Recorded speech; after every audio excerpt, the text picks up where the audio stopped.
শ্যামার মনে আবার নিবিড় হইয়া আর্থিক দুর্ভাবনা ঘনাইয়া আসিয়াছে। এবার আর কোনো দিকে সে উপায় দেখিতে পায় না। আগে দুরবস্থায় পড়িয়া একটা ভরসা সে করিতে পারিত, বাড়িটা বিক্রি করিয়া দিলে মোটা কিছু টাকা পাওয়া যাইবে।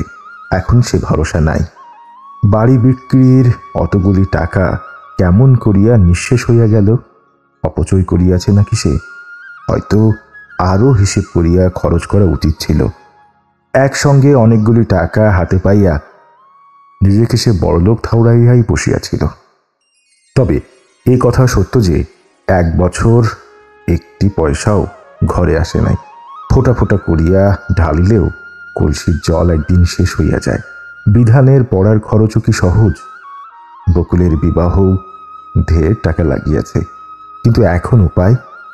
শ্যামা এবার একটু মন দিয়া শীতলের ভাবভঙ্গি লক্ষ্য করিতে লাগিল। খায় দায়, তামাক টানিয়া, তাস পাশা খেলিয়া দিন কাটায়। হাঁটে একটু খোড়াইয়া, বদ হজমে ভোগে। রাত্রে ভালো ঘুম হয় না।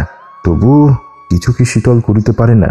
ঘরে বসিয়া থাকিয়াই হয়তো সে একেবারে সারিয়া উঠতে পারিতেছে না।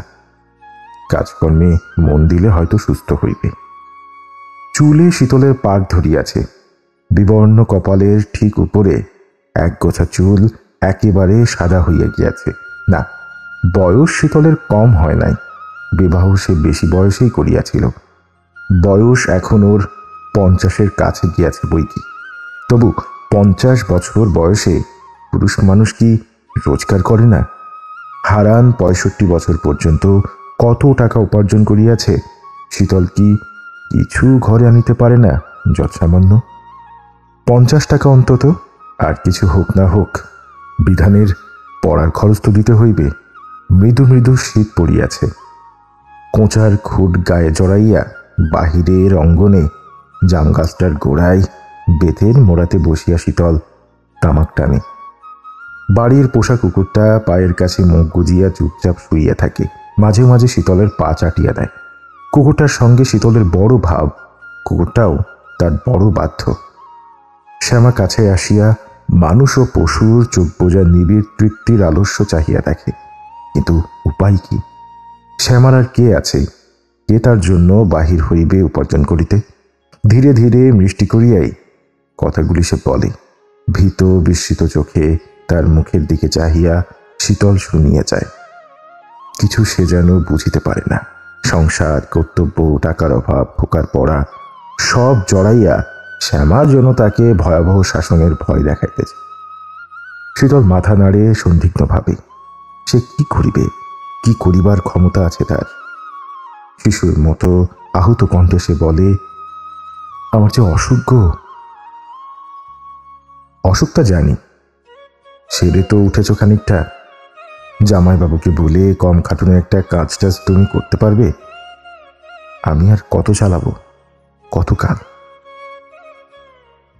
বাড়ির টাকা পেলে বাড়িটা কার? শীতল বলে। তাই বটে বটে, তাই তবে শীতল মনে করিয়াছে তার বাড়ির টাকায় এতকাল চলিয়াছে, আর তাহার কিছু ভাবিয়া রাখিয়াছে শীতল। এবার তাই তাহার বসিয়া থাকার অধিকার জন্মায়াছে। এসব জ্ঞান তো টনটনে আছে দেখি বেশ, শ্যামা বলে। কুকুরটা উঠিয়া যায়। শীতলের দৃষ্টি তাহাকে অনুসরণ করে। তারপর আবার কাতর কণ্ঠে সে বলে, আমার অসুখ যে গো। একদিনে হাল ছাড়িবার পাত্রী শ্যামা নয়। বারবার শীতলকে সে তাহাদের অবস্থাটা বুঝাইবার চেষ্টা করে। কড়া কথা সে বলে না, লজ্জা দেয় না, অপমান করে না। আবার বাহির হইরা ঘরে টাকা আনা শীতলের পক্ষে এখন কত কঠিন সেটা বুঝে। পারুক না পারুক, গা ঝাড়া দিয়া উঠিয়া শীতল একবার চেষ্টা করুক, এইটুকু শুধু তার ইচ্ছা। রাখালকে শ্যামা একদিন বলিয়াছিল, ঠাকুর জামাই, আবার তো আমি নিরুপায় হলাম। কেন? অত টাকা কি করলে বৌঠান? বলেছিলাম টাকা তুমি রাখতে পারবে না। ঠাকুর জামাই, ছেলেটাকে আমার বিয়েটা আপনি পাশ করিয়ে দিন। পড়ার খরচ দেওয়ার কথা বলছো বৌঠান? হ্যাঁ। রাখাল এবার রাগ করিয়াছিল। সে কি রাজা না জমিদার? কত টাকা মাহিনা পায় সে শ্যামা জানে না।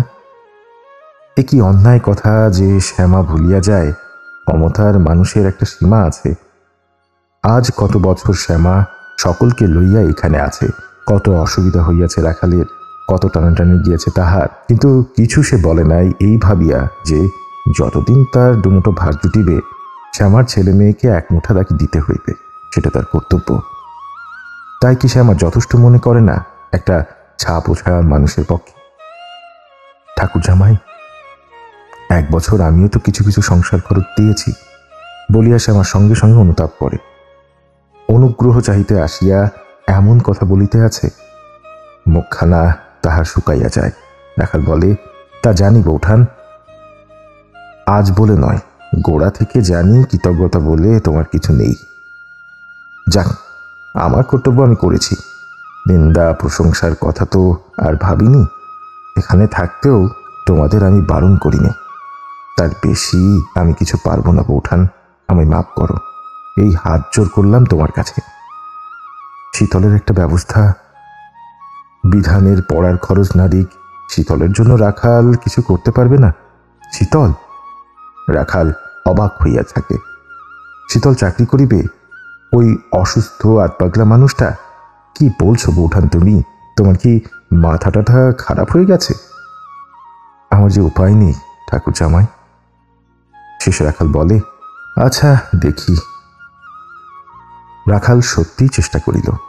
শীতল বহুকাল কলকাতার প্রেসে বড় চাকরি করিয়াছে, এইসব বলিয়া কহিয়া বোধহয় স্থানীয় একটা ক্ষুদ্র ছাপাখানায় একটা কাজ সে জোগাড় করিয়া ফেলিল শীতলের জন্য। বেতন 15 টাকা, কাজকর্ম দেখিবে, খাতাপত্র লিখিবে, মফস্বলের ছোট ছাপাখানা, কাজ সামান্যই হয়, শীতল পারিবে হয়তো। খবর শুনিয়া শীতল বিবর্ণ হইয়া বলিল, অসুখ যে আমার, আমি পারবো কেন? কলম ধরলে আমার যে হাত কাঁপে, আমি যে লিখতে পারিনি রাখাল।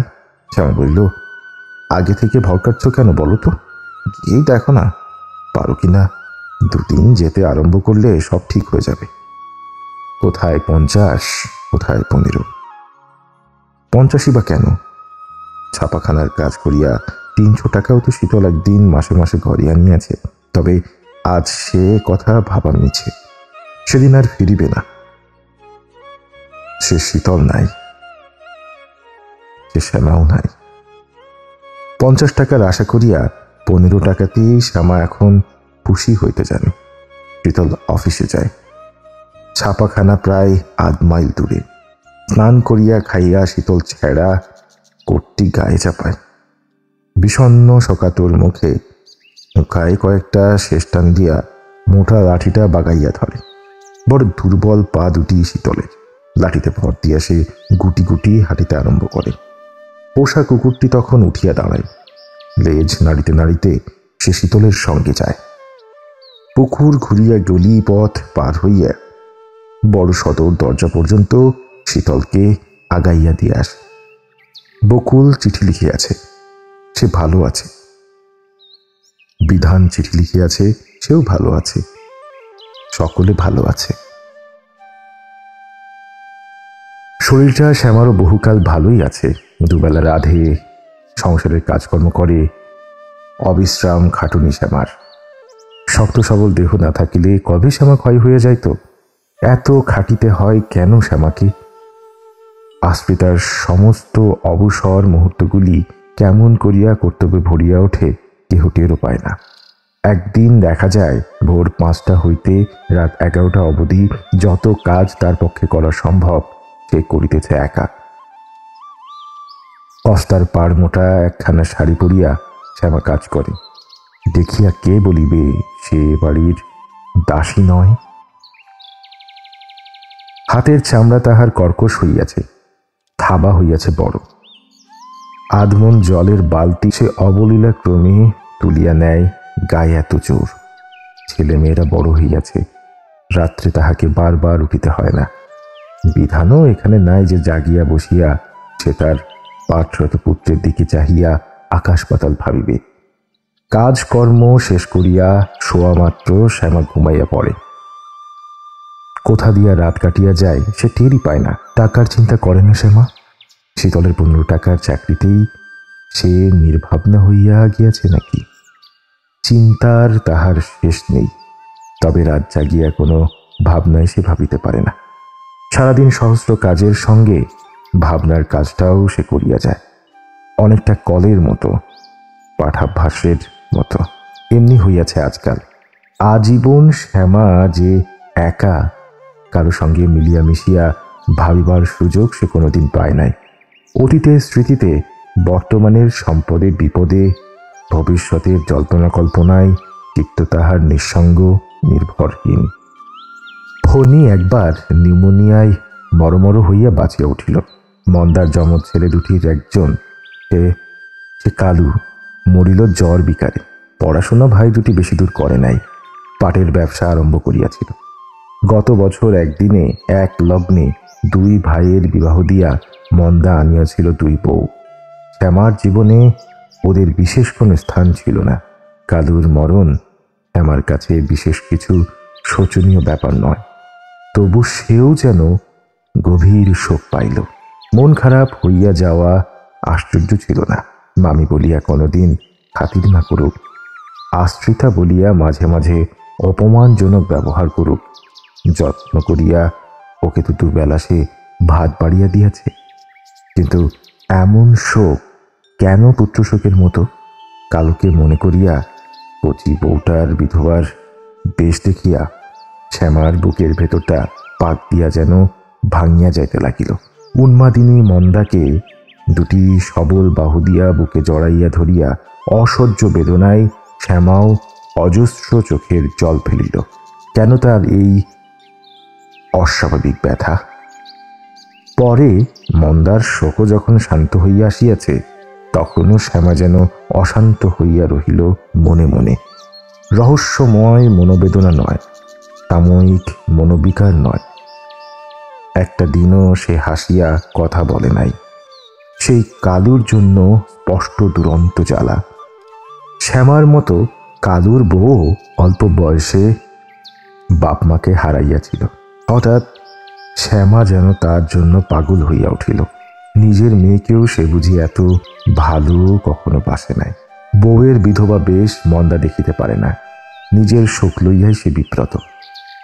বউ সামনে গেলে কখনো সে সাপিতে আরম্ভ করে, বউকে বলে মানুষ খেকো রাক্ষসী, আবার কখনো বুকে জড়াইয়া হা হা করিয়া কাঁদে। তারপরেই দূর দূর করিয়া তাড়াইয়া দেয়, চোখের সামনে থেকে সরে যা, তুই সরে যা অলক্ষী। শ্যামার মমতায় কালুর বউ বড় একটি আশ্রয় পাইল। শ্যামার প্রশস্ত বুকে মাথা রাখিয়া সজল চোখে সে ঘুমায়, জাগিয়া ওঠে শ্যামারি বুকে। সারা রাত ঠাই এভাবে কাটাইয়া শ্যামার পিঠের মাংসপেশি চিয়া ধরিয়াছে, তবু সে নড়ে নাই। কর্ণ যেভাবে বজ্রকীটের কামড় সহিয়াছিল, তেমনি ভাবে দেহের যাতনা সহিয়াছে। নড়িতে গেলে ঘুম ভাঙিয়া বউ যদি আবার কাঁদে। কালুর জন্য শ্যামার শোক কেন বুঝিতে না পারা যাক। কালুর বউয়ের জন্য তার ভালোবাসা নিশ্চয়ই বকুলের বিরহ, কিন্তু তা যদি হয়, তবে কালুর জন্য শ্যামার এই শোক বিধানের বিরহ হইতে পারে তো? আসলে শ্যামার মনটাই আলগা হইয়া আসিতেছে, পচিয়া যাইতেছে। গোড়াতে 7 বছর এদিকে পাগলা শীতলের সঙ্গে বাস করিতে করিতে কাঁচা বয়সের মনটা তাহার উঁকড়াইয়া গিয়াছিল। অন্যদিকে ছিল মাতৃত্ব লাভে প্রাণপণ প্রয়াসের ব্যর্থতা।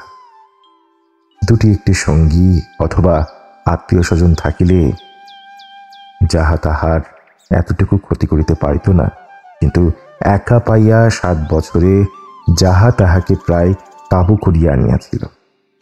এতকাল পরে এখন জীবন যুদ্ধে পরিশ্রান্ত মনটাতে যখন তাহার আর তেমন তেজ নাই, সেই অস্বাভাবিকতা, সেই বিকার আবার অধিকার বিস্তার করিতেছে। মানুষ নয় শ্যামা, জীবনের 3 ভাগ কাটিয়া গেল, এর মধ্যে একদিন সে বিশ্রাম পাইয়াছে। দেহের বিশ্রাম নয়, দেহ তার ভালোই আছে, গর্ভের নবাগতা সন্তানকে বহিয়া সে কাতর নয়। বিশ্রাম পায় নাই তার মন। এখন তাহার একটু সুখ, শান্তি ও স্বাধীনতার প্রয়োজন আছে বইকি।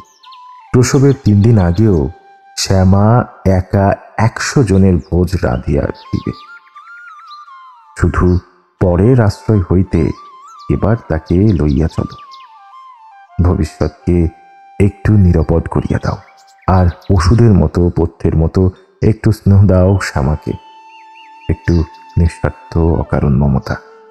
স্বামী আর আত্মীয় স্বজন শ্যামার সেবা লইয়াছে, সন্তান লইয়াছে সেবা ও স্নেহ। প্রতিদানে সেবা শ্যামা চায় না।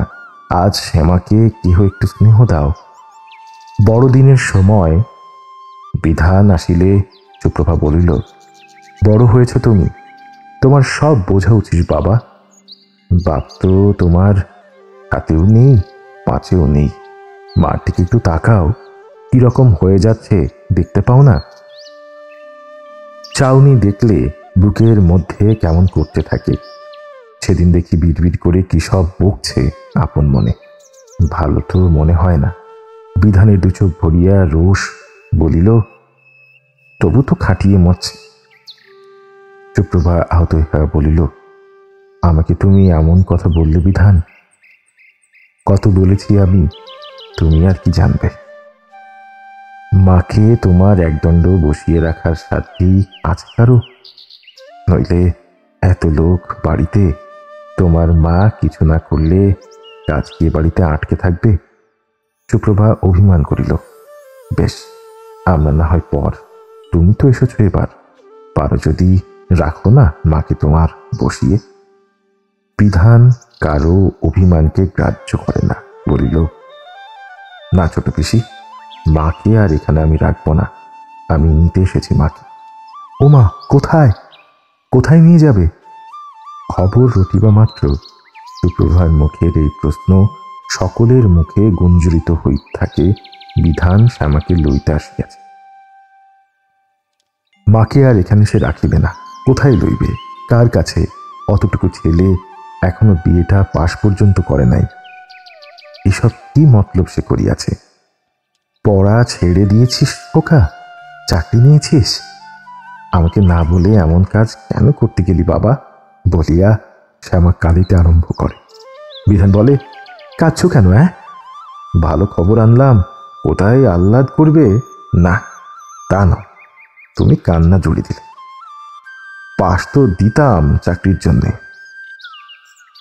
ভালো চাকরি পেয়ে গেলাম, আর পাশ দিয়ে কি করব? ব্যাংকে লোক নেবার জন্যে পরীক্ষা হলো। শঙ্কর আমাকে পরীক্ষা দিতে বললে। পাস টাস করবো ভাবিনি মা। 300 ছেলের মধ্যে 3rd হয়ে গেলাম। প্রথম 7 জনকে নিলে 90 টাকায় শুরু। 90? 20-25 টাকার কেরানি বিধান তবে হয় নাই? শ্যামা একটু শান্ত হয়, বলে, আমায় কিছু লিখিস নি যে? এটা বোঝানো একটু কঠিন শ্যামাকে। পড়াশুনো করিয়া বিধান একদিন বড় হইবে, এত বড় হইবে যে চারিদিকে রব উঠিবে ধন্য ধন্য। শ্যামার এই স্বপ্নের খবর বিধানের চেয়ে কে ভালো করিয়া রাখে? তাই পড়া ছাড়িয়া চাকরি লইয়াছে। চিঠিতে শ্যামাকে এ কথা লিখিতে বিধানের ভয় হইয়াছে। শুধু তাই নয়, বিধান ভাবিয়াছিল সে 200-400 টাকার চাকরি করিবে। এই প্রত্যাশায় শ্যামা দিন গুনিতেছে। 90 টাকার চাকরি শুনিয়া খেজুরি খেপিয়া যায়। পরীক্ষা পর্যন্ত আরো 1টা বছর ছেলের পড়ার খরচ দিতে পারিবে না ভাবিয়াই শ্যামা যে খেপিয়া যাইতে বসিয়াছিল, বিধান তো তাহা জানিত না। চাকরিটা তাহার 90 টাকার শুনিয়ায় শ্যামা এমন ভাবে কৃতার্থ হইয়া গেল যে বিধান অবাক হইয়া রহিল। সন্দিগ্ধ ভাবে সে জিজ্ঞাসা করিল, খুশি হওনি মা তুমি? খুশি হই নাই? খুশিতে শ্যামা আবল তাবল বকিতে আরম্ভ করে। এতকাল শ্যামাকে যারা অবহেলা অপমান করিয়াছে তাহাদের টিটকারি দেয়, কলিকাতায় মস্ত বাড়ি ভাড়া নেয়, বকুলকে আনে, বিধানের বিবাহ দেয়, দাস দাসীতে ঘর ভরিয়া ফেলে। তারপর হাসি মুখে সকলকে ডাকিয়া বিধানের চাকরির কথা শোনায়।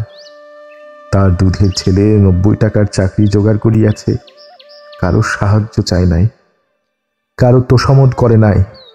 বলো তো বাছা, এবার তাদের মুখ রইবে কোথায়? ছেলেকে আমার পড়ার খরচটুকু পর্যন্ত যারা দিতে চায়নি। কথাবার্তা শুনিয়া মনে হলো শ্যামা সত্যি বড় অকৃতজ্ঞ। এতগুলি বছর যার আশ্রয়ে সে থাকিয়াছে, এখন ছেলের চাকরি হওয়া মাত্র নিন্দা আরম্ভ করিতেছে তার। এরা যে কত করিয়াছে তার জন্য সব সে ভুলিয়া গিয়াছে, মনে রাখিয়াছে শুধু ত্রুটি বিচ্যুতি, অপমান অবহেলা। মন্দা রাগিয়া বলে, ধন্যী তুমি বউ, এও ছিল তোমার পেটে পেটে। এত যদি কষ্ট পেয়েছ তুমি এখানে থেকে, থাকলে কেন? নিজের রাজ্যপাটে গিয়ে বসলে না কেন রাজরানী হয়ে? আজ 5 বছর তোমাদের 5টি প্রাণীকে আমি পুষিলাম, ছেলে পড়ালাম, মেয়ে বিয়ে দিলাম তোমার। আজ দিন পেয়ে আমাদের তুমি কাঁদছ? অবাক হইয়া শুনিয়া শ্যামা কাঁদিতে কাঁদিতে বলিল, না ঠাকুরজি, তোমাদের কিছু বলিনি তো আমি। কেন বলবো তোমাদের? কম করেছ আমার জন্য তোমরা, আমাকে কিনে রেখেছ ঠাকুরজি।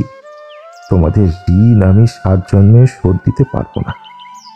তোমাদের নিন্দে করে একটি কথা কইলে মুখ আমার পুষে যাবে না, পুষ্ট হবে না আমার জিবে? বলে আর হাউ হাউ করিয়া কাঁদিয়া শ্যামা ভাসাইয়া দেয়। শ্যামা কি পাগল হইয়া গিয়াছে? এতদিনে তার আবার সুখের দিন শুরু হইল। এমন সময় মাথাটা গেল তার খারাপ হইয়া। অনেক বলিয়া বিধান তাহাকে শুনাইয়া রাখিল। বারবার জিজ্ঞাসা করিল, তোমার কি হইয়াছে মা? তারপর শ্যামা অসময়ে আজ ঘুমাইয়া পড়িল। অনেকক্ষণ ঘুমাইয়া সে যখন জাগিল, আর তাকে অশান্ত মনে হইল না। সে শান্ত নীরব হইয়া রইল। কত কথা শ্যামার বলিবার ছিল, কত হিসাব, কত পরামর্শ, কিন্তু এক অসাধারণ নীরবতায় সব চাপা পড়িয়া রহিল। বিধান বলিল, কলকাতায় সে বাড়ি ভাড়া করিয়া আসিয়াছে। শ্যামা জিজ্ঞাসাও করিল না কেমন বাড়ি, কখানা ঘর, কত ভাড়া। এতকাল এখানে থাকিয়া তার চাকরি হওয়া মাত্র 1টা মাসও অপেক্ষা না করিয়া সকলের চলিয়া যাওয়াটা বোধ হয় ভালো দেখাইবে না। বিধান এই কথা বলিলে শ্যামা সায় দিয়া গেল, কিন্তু ঝোঁকের মাথায় বাড়িটারি যখন সে ঠিক করিয়াই আসিয়াছে, 2-4 দিন পরে চলিয়া তাহাদের যাইতেই হইবে। বিধান এই কথা বলিলে শ্যামা তাতেও সায় দিল। ছেলের সব কথাতেই সে সায় দিয়া গেল। শেষে বিধান বলিল, পড়া ছেড়েছি বলে তুমি নিশ্চয়ই রাগ করেছ মা? শ্যামা একটু হাসিল, না খোকা, রাগ করিনি, বড় হয়েছ, এখন তুমি বুঝে শুনে যা করবে তাই হবে বাবা। তোমার চেয়ে আমি তো ভালো বুঝি নে, আমার বুদ্ধি কতটুকু। কাজে যোগ দিতে বিধানের 10 দেরি ছিল। যাই যাই করিয়াও 7 এখানে তাহারা রহিয়া গেল। শীতল চাকরি ছাড়িয়া দিয়া নিশ্চিন্ত মনে জাম গাছের তলে বসিয়া তামাক টানিতে লাগিল। পোষা কুকুরটি শুইয়া রহিল তাহার পায়ের মধ্যে মুখ গুজিয়া।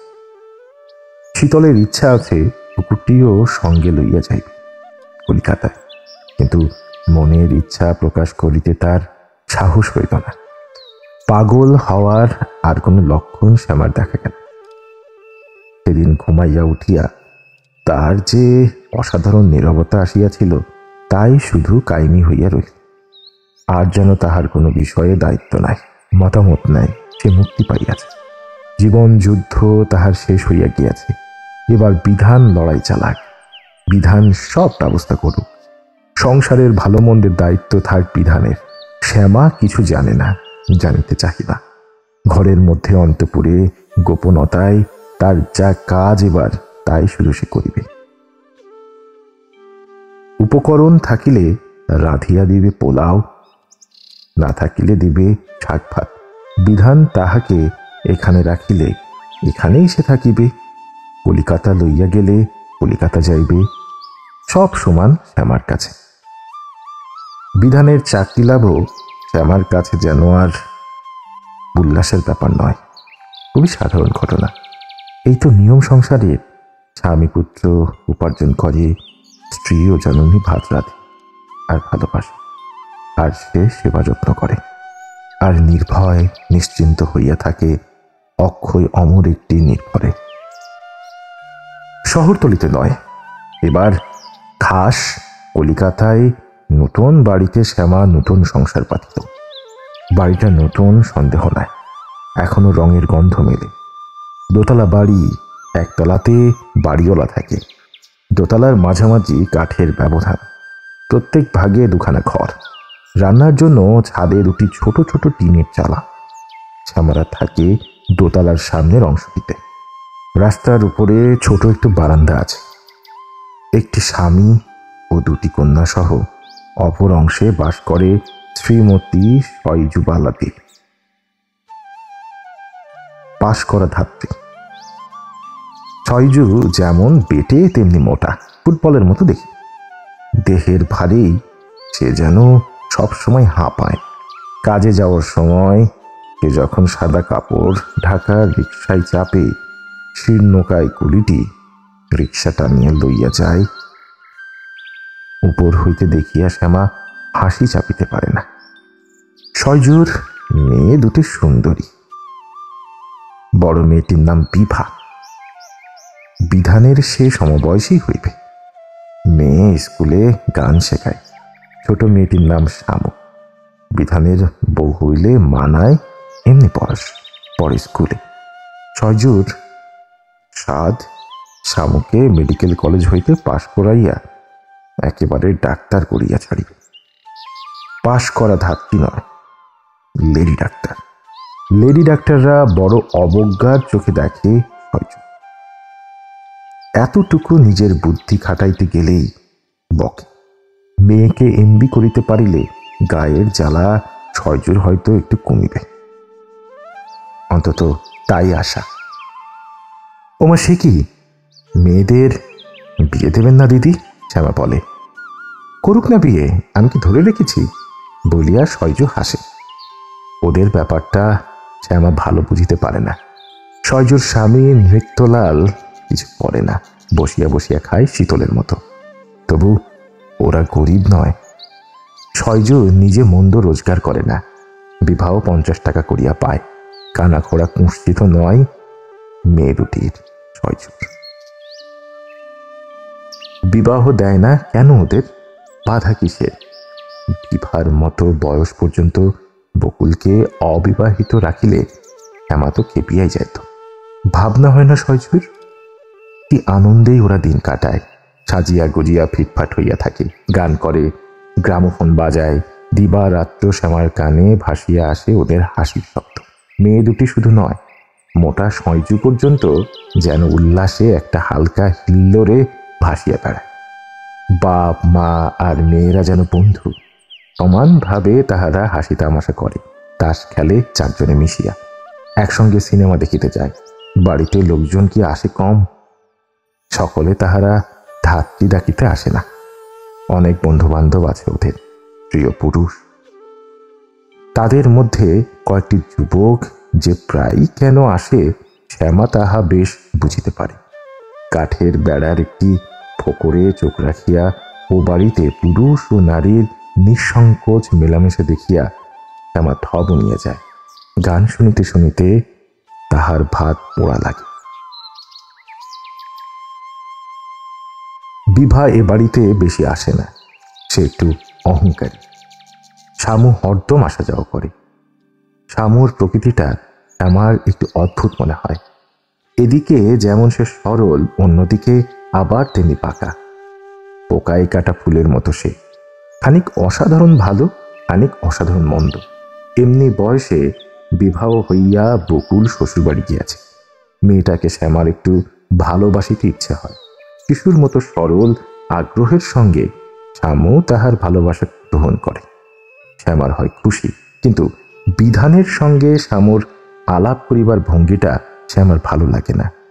কেমন সব হেয়ালি ভরা ঠাট্টা শ্যামু করে, কেমন দুষ্টু দুষ্টু মুচকি হাসি হাসে। আর চোখে কেমন করিয়া সে যেন বিধানের দিকে তাকায়। সকলের সামনে কি একটা অদ্ভুত কৌশলে সে যেন গোপন একটা ভাব তরঙ্গ তার আর বিধানের মধ্যে প্রভাবিত করিয়া রাখে। অতিশয় দুর্বোধ্য, সূক্ষ্ম ও গভীর একটা লুকোচুরি খেলা। শ্যামা কিছু বুঝিতে পারে না, তবু ভালো তাহার লাগে না। একটু সে সতর্ক হইয়া থাকে। শ্যামু বিধানের ঘরে গেলে মাঝে মাঝে নানা ছলে দেখিয়া আসে ওরা কি করিতেছে। কোনোদিন শ্যামুকে বিধান পড়া বলিয়া দেয়। সেদিন শ্যামুর শ্রদ্ধাপূর্ণ নিরীহ ভাবটি আমার ভালো লাগে। কোনোদিন বিধান জ্ঞান বিজ্ঞানের কথা বলে, বুঝিতে না পারিয়া শ্যামু ফ্যাল করিয়া তাকায় আর থাকিয়া থাকিয়া ঢোক গেলে।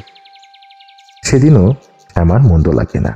সে অসন্তুষ্ট হয় সেদিন যেদিন শ্যামু করে দুষ্টামি। দরজার বাহিরে শ্যামা থমকিয়া দাঁড়ায়, চোখ ঘুরাইয়া মুখভঙ্গি করিয়া শ্যামু কথা বলে।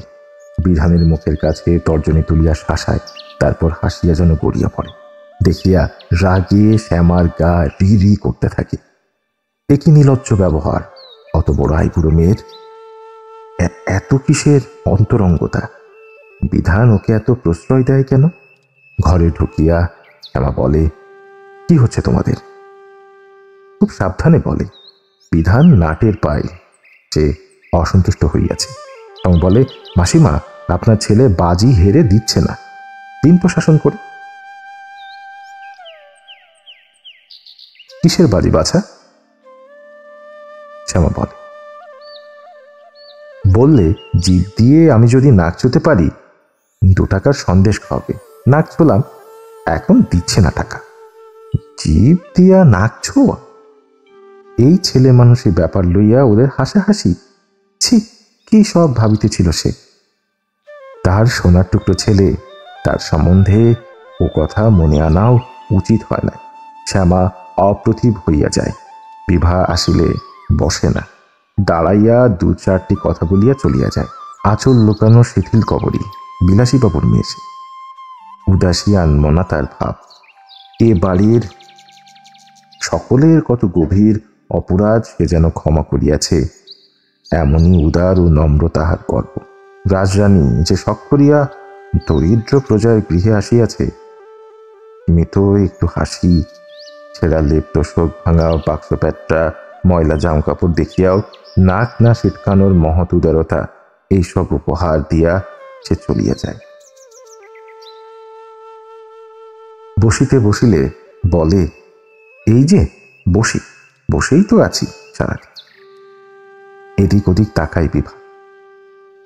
শ্যামার হাঁড়ি কলসি, লোহার চায়ের কাপ, ছেঁড়া টটের আসন, গোবর লাপার নেতা সব লক্ষ্য করে, কিন্তু না, বিভার স্বপন লাগার চোখে সমালোচনা নাই, কৃত্রিম না থাকা নয়, সত্যি নাই।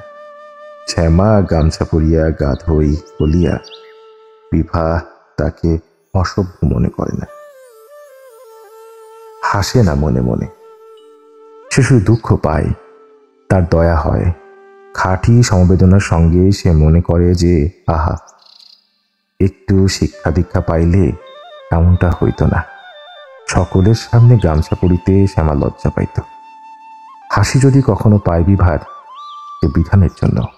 হঠাৎ ঘর হইতে বাহির হইয়া বিভাকে দেখিলে আবার সে ঘরে ঢুকিয়া যায়। বিভা যেন অসহ্য স্পর্শ, অন্তঃপুরচারিণী, নিচের বাড়িওয়ালার মেয়ে বউয়ের মতো লজ্জাশীলা। বিধান নিজে লজ্জা পাইয়া সরিয়া গেলে কথা ছিল না। বিভার লজ্জা বাঁচানোর জন্য ভদ্রতা করিয়া সে সরিয়া যায় বলিয়াই বিভার হাসি পায়। আপনার বড় ছেলে বুঝি? সে জিজ্ঞাসা করে। শ্যামা বলে, হ্যাঁ, এত অল্প বয়সে পড়া ছেলে চাকরিতে ঢুকেছেন। দুঃখের সংসার মা, উপায় কি? নইলে ছেলে আমার বড় ভালো ছিল পড়াশোনা, ওর কি এই সামান্য চাকরি করার কথা?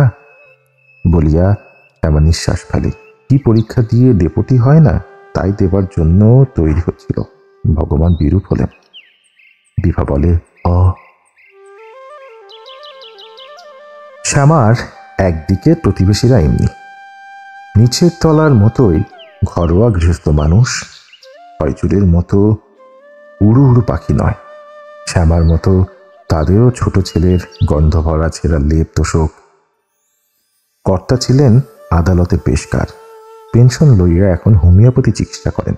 প্রতি মাসে 2 তারিখে সকালবেলা ভাড়ার রসিদ হাতে সিঁড়ির শেষ ধাপে উঠিয়া ডাকেন, বিধানবাবু, নেত্যবাবু আছেন নাকি? বাড়িওয়ালার ছেলে মেয়ে, বউ, নাতি নাতি একতলাটা বোঝাই হইয়া থাকে। কখানা মাত্র ঘর, কি করিয়া ওদের কুলায় কে জানে। 3টি বিবাহিত পুত্রকে 3খানা ঘর ছাড়িয়া দিলে বাকি সকলে থাকে কোথায়? বাকি ঘর তো থাকে মোটে 1খানি। কর্তা, গিন্নি, একটি বিধবা মেয়ে, ছোট মেয়ে আর মেয়ের জামাইও এখানে থাকে। তারা পেশেন্ট, ওষুধের ক্যানভাসের ভাইপুটি, সকলে এই 1খানা ঘরে থাকে নাকি? প্রথমটা সে আমার বড় দুর্ভাবনা হইত। তারপরে একদিন রাত্রে রাঁধিয়া বাড়িয়া বাড়িওয়ালা গিন্নির সঙ্গে খানিক আলাপ করিতে গিয়া সে ব্যাপার বুঝিয়া আসিয়াছে। বড় 2খানা ঘরের প্রত্যেকটির মাঝামাঝি এ দেয়াল হইতে ও দেয়াল পর্যন্ত তার টানানো আছে, তাতে ঝুলানো আছে ছিদ্রের পর্দা। দিনের বেলা পর্দা গোটানো থাকে, রাত্রে পর্দা টানিয়া 2খানা ঘরকে 4খানা করিয়া 3 ছেলে আর মেয়ে জামাই শয়ন করে। পর্দার উপরে একটি বিদ্যুতের বাতি জ্বালিয়া দুদিকে দম্পতিকে আলো দেয়। সিঁড়ির নিচে যে স্থানটুকু আছে ক্যানভাসার ভাইপুটি সেখানে থাকে। নাম তার বনবিহারী। সিঁড়ির ওপরে রেলিং ঘেঁষিয়া দাঁড়াইলে নিচে বনবিহারীকে দেখিতে পাওয়া যায়। সারাদিন বাহিরে বাহিরে ঘুরিয়া রাত্রি 8টা-9টার সময় সে ফিরিয়া আসে। ওষুধের সুটকেসটি চৌকির নিচে ঢুকাইয়া জামাটি খুলিয়া সে পেরেককে টাঙাইয়া দেয়। কাপড় গায়ে দিয়া চৌকিতে বসিয়া জুতার ফিতা খোলে। তারপর চৌকিতে পা তুলিয়া নিজের পা টিপিতে আরম্ভ করে নিচে। হঠাৎ বাড়িওয়ালা গিন্নি ডাক দেয়, বনু, এলি? বনু, পাউরুটি আনা হয়নি, ভোলা ভুলে এসেছে। যাতো বাবা, মোড়ের দোকান থেকে চট করে একটা রুটি নিয়ে আয়, সকালে উঠে খাই খাই করে, সবাই তো খাবে আমায়। কোনদিন বড় বউ কোলের ছেলেটিকে দিয়া যায়, বলে, দেখো তো ভাই, পারো নাকি ঘুম পাড়াতে হেঁটে হেঁটে? ডানা আমার ছিঁড়ে গেল। কোনোদিন বাড়িওয়ালা স্বয়ং আসেন দাবার ছক লইয়া, বলেন, আয় বনু, বসি একটান। বনুর ভাত ঢাকা দিয়ে রাখো বৌমা, দুধ থাকে তো দিও দেখি বনুকে একটু, 2 হাতাই দিও, ক্ষীর করে রাখো বাকিটা। কালকের মতো ঘন করো না বাছা ক্ষীর, ঘন ক্ষীর খেয়ে আজ পেট কামড়েছে। পাতলাই রেখো আর চিনি দিও একটু। ভানু, ও ভানু, তামাক দিয়ে দেখি মা, বড় কলকেতে দিস বেশি তামাক দিয়ে। এসব দেখিয়া শুনিয়া শ্যামার চোখে যদি জল আসিত, সে জল সোজা গিয়া পড়িত বনবিহারীর মাথার পথের ধুলায় ধূসর রুক্ষ চুল। একদিন বিভা আসিয়া দাঁড়ায়, ঝুঁকিয়া দেখিয়া ফিসফিস করিয়া বলে, অনেক মানুষ দেখেছি, এমন বোকা কখনো দেখিনি মাসিমা। এমন করে এখানে তোর পড়ে থাকা কেন? মেসে গিয়ে থাকলেই তো হয়, রোজগার পাতি বুঝি নেই? শ্যামা বলে, 20-25 ও যা পায় মাসিমা একজনের পক্ষে তাই। তাছাড়া এমন করে থাকার চেয়ে না খেয়ে মরাও ভালো। পুরুষ মানুষ নয়। রাগে বিভা গড়গড় করে। শ্যামা একটু অবাক হয়, এত রাগ কেন বিভার? কোথায় কোন কাপুরুষ যুবক কৃতদাসের জীবনযাপন করে খেয়াল করিয়া বিচলিত হওয়ার স্বভাব তো বিভার নয়। হঠাৎ বিভা করে কি, ঠুকিয়া ডাক দেয়, বনুবাবু, মা আপনাকে ডাকছেন, উপরে আসবেন একবার। বনবিহারী মুখ তুলিয়া তাকায়, বলে, যায়। সে উঠিয়া আসিলে শ্যামাকে অবাক করিয়া দিয়া বিভা তাহাকে বকে, রীতিমতো ধমকায়, বলে, কি যে প্রবৃত্তি আপনার বুঝি না কিছু, একেবারে আপনার ব্যাকবোন নেই। সারাদিন ঘুরে এত রাত্রে ফিরে এলেন, এখনো আপনাকে সংসারের কাজ করতে হবে? কেন করেন আপনি? আমি হলে তো সবাইকে চলে যেতে বলে চাদর মুড়ি দিয়ে শুয়ে পড়তাম। এত কি আল্লাহর সকলে? বিনে মাইনের চাকর নাকি আপনি? এমনি ভাবে কত কথাই যে বিভা তাহাকে বলে বলে সংসারে এমন নিরীহ হইয়া থাকলে চলে না, একটু শক্ত হইতে হয়। অপদার্থ জেলিফিশ তো নয় বনবিহারী। বলিতে বলিতে এত রাগিয়া উঠে বিভা যে হঠাৎ মুখ ঘুরাইয়া গটগট করে সে ভিতরে চলে যায়। মুখ নিচু করিয়া বনবিহারী নামে নিচে। শ্যামা দাঁড়াইয়া ভাবিতে থাকে যে বিভা অনেকদিন এখানে আছে। বনবিহারীর সঙ্গে পরিচয় তাহার অনেক দিনের।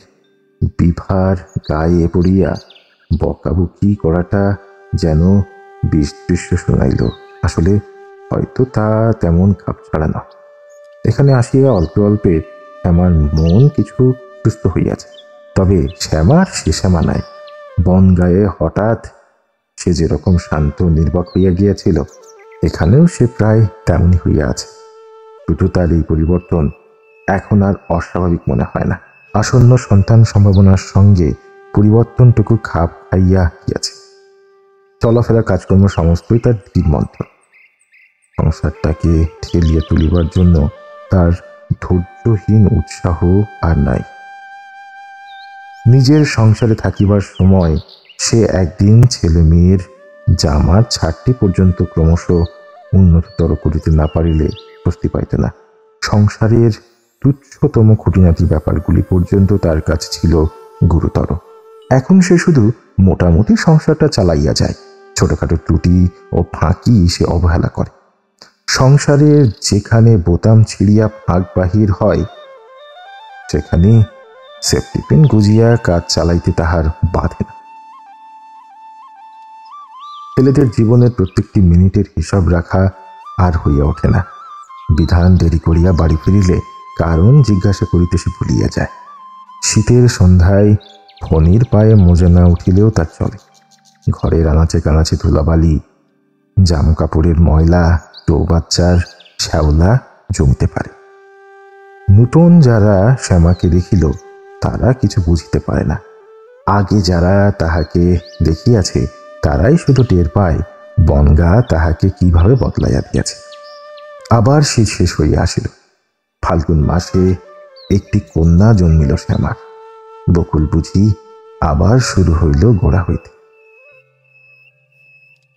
কিন্তু বকুলের কি সুন্দর দুটি ডাগর চোখ ছিল!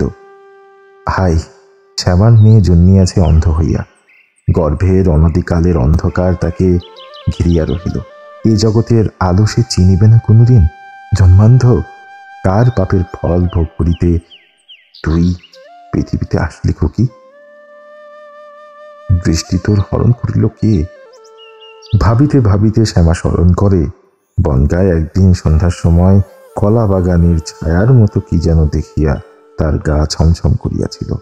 নামের আগে এলো চুলে তেল মাখিবার সময় আর একদিন পাগলা হাবুর বুড়ি দিদিমা তাহাকে দেখিয়া ফেলিয়াছিল।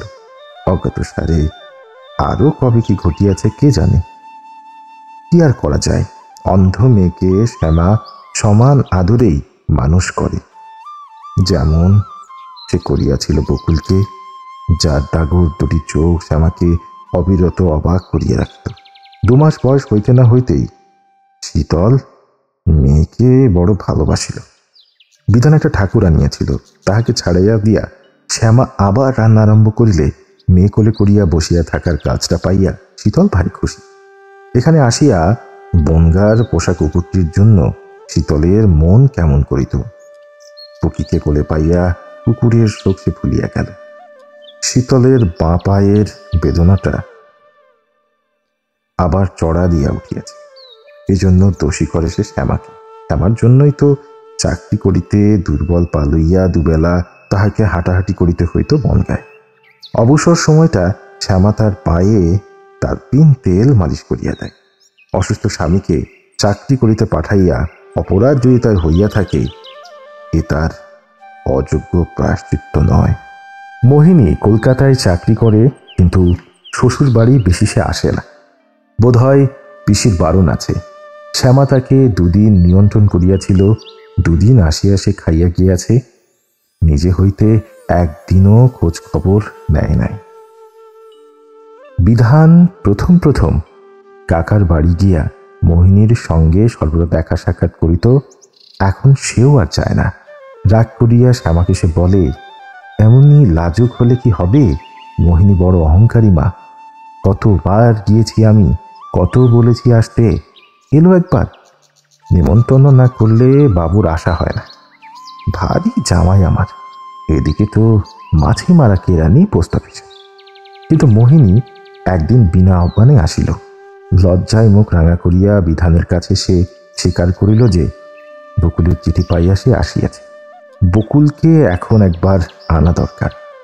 15 দিনের ছুটি লইয়া সে বাড়ি যাইতেছে। ইতোমধ্যে শ্যামা যদি তাহার পিসিকে একখানা চিঠি লিখিয়া দেয়, আর চিঠির জবাব আসার আগেই বিধান যদি সেখানে গিয়া পড়ে, বকুলকে পাঠানোর একটা ব্যবস্থা মোহিনী তবে করিতে পারে। মোহিনীর কথাবার্তা বিধানের কাছে খেয়ালের মতো লাগে। সে বলে, বসো তুমি, মাকে বলি। মোহিনী বলে, না না না না, হ্যাঁ আমি গেলে বলবেন। কিন্তু তা হয় না। শ্যামাকে না বলিলে এসব সাংসারিক ঘুরপ্যাঁচ কে বুঝিতে পারিবে? বিধান শ্যামাকে সব শোনায়। শুনিবা মাত্র ব্যাপার আঁচ করিয়া শান্ত নির্বাক শ্যামার সহসা আজ দেখা দেয় অসাধারণ ব্যস্ততা। কই মোহিনী, ডাক খোকা, মোহিনীকে ডাক। শ্যামার চোখ ছলছল করে। আসিবার জন্য তাই বকুল ইদানিং এত করিয়া লিখিতেছিল। তারা আনিবার ব্যবস্থা করিতে পারে নাই বলিয়া মেয়ে তার জামাইকে এমন চিঠি লিখিয়াছে যে বিনা নিমন্ত্রণে যে কখনো আসে না, সে যাচিয়া আসিয়াছে বকুলকে আনানোর ষড়যন্ত্র করিতে। ছুটি লইয়া যাইতেছে বাড়ি। মোহিনীকে কত জোরই যে শ্যামা করে, সজল চোখে কতবার যে সে মোহিনীকে মনে করিয়া দেয়। তার হাতে যেদিন মেয়েকে সঁপিয়া দিয়াছিল, সেদিন হইতে শ্যামার ছেলের সঙ্গে তার কোনো পার্থক্য নাই। বিধান যেমন, মোহিনীও তেমনি শ্যামার কাছে। মনোযোগ দিয়া বলে, তোমার বাড়ির কারো কি উচিত ছিল না বাবা এ কথাটা আমায় লিখে জানাই? আমি তার মা, আমি জানতে পেলাম না কমাস কি বৃত্তান্ত। পিসি না বুঝুক, তুমি তো বোঝো বাবা মার দুঃখ। মোহিনীকে সে বেলা এখানেই খাইয়া যাইতে হয়। জামাই কোনোদিন পর নয়, তবু আজ মোহিনী যেন বিশেষ করিয়া আপন হইয়া যায়। মনটা ভালো মোহিনীর। বকুলের জন্য টান আছে মোহিনীর। না আসুক, সে নিমন্ত্রণ না করিলে অবুঝ গোয়ার সে নয়। মধুর স্বভাব আছে। 4-5 দিন পরে বিধান গিয়া বকুলকে লইয়া আসিল। বলিল, উহ মা গো, কি গালটা পিছিয়ে আমাকে দিলে! বাড়িতে পা দেওয়া থেকে সেই যে বুড়ি মুখ ছুটালো মা, থামলো গিয়ে একেবারে বিদায় বেলার সময়। অমঙ্গল হবে ভেবে তখন বোধহয় কিছু বলতে সাহস হলো না। মুখ গোমরা করে দাঁড়িয়ে রইল। আমি আর যাচ্ছি না বাপু, খুঁকি শ্বশুরবাড়ি এজন। বকুল তো আসিল। এ কোন বকুল? এ কি রোগা শরীর বকুলের, নিষ্প্রভ কপাল, ভীরু চোখ, কান্তিবিহীন মুখ, লাবণ্যহীন বর্ণ। মেয়েকে তার এমন করিয়া দিয়েছে ওরা, পেট ভরে খেতেও ওরা দিত না বুঝি? টুকি খাটিয়ে মারতো বুঝি দিন রাত? আমি কি জানতাম মা এত তোকে কষ্ট দিচ্ছে? আনবার জন্য লিখিতিস, ভাবতাম আসবার জন্যে মন কেমন করছে তাই ব্যাকুল হয়েছিস। ওরা কপাল আমার। শ্যামার মুখে হঠাৎ যে কিল পড়িয়াছিল, বকুল আসিয়া যেন তা খুলিয়া দিয়াছে। সেটা আশ্চর্য নয়। মনের অবস্থা অস্বাভাবিক হইয়া আসিলে এই তো তার সবার বড় চিকিৎসা।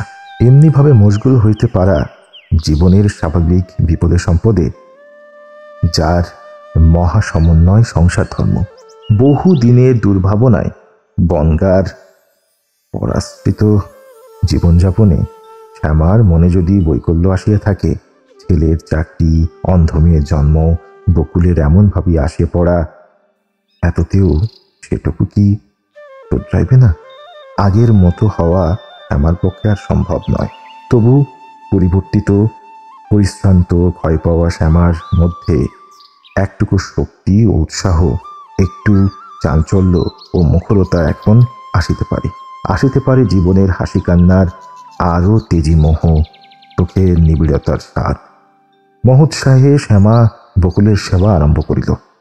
বন গায়ে চুরি করিয়া বিধানকে সে ভালো জিনিস খাওয়াইত। এখানে নিজের মুখের খাবারটুকু সে মেয়ের মুখে তুলিয়ে দিতে লাগিল। 90 টাকা আয় তো কলকাতা শহরে রাজার হালে থাকা যায় না। নিজেকে বঞ্চিত না করিয়া মেয়েকে দিবার দুধটুকু, ঘিটুকু, ফলটুকু কোথায় পাইবে সে? কচি মেয়ের মাই খায়।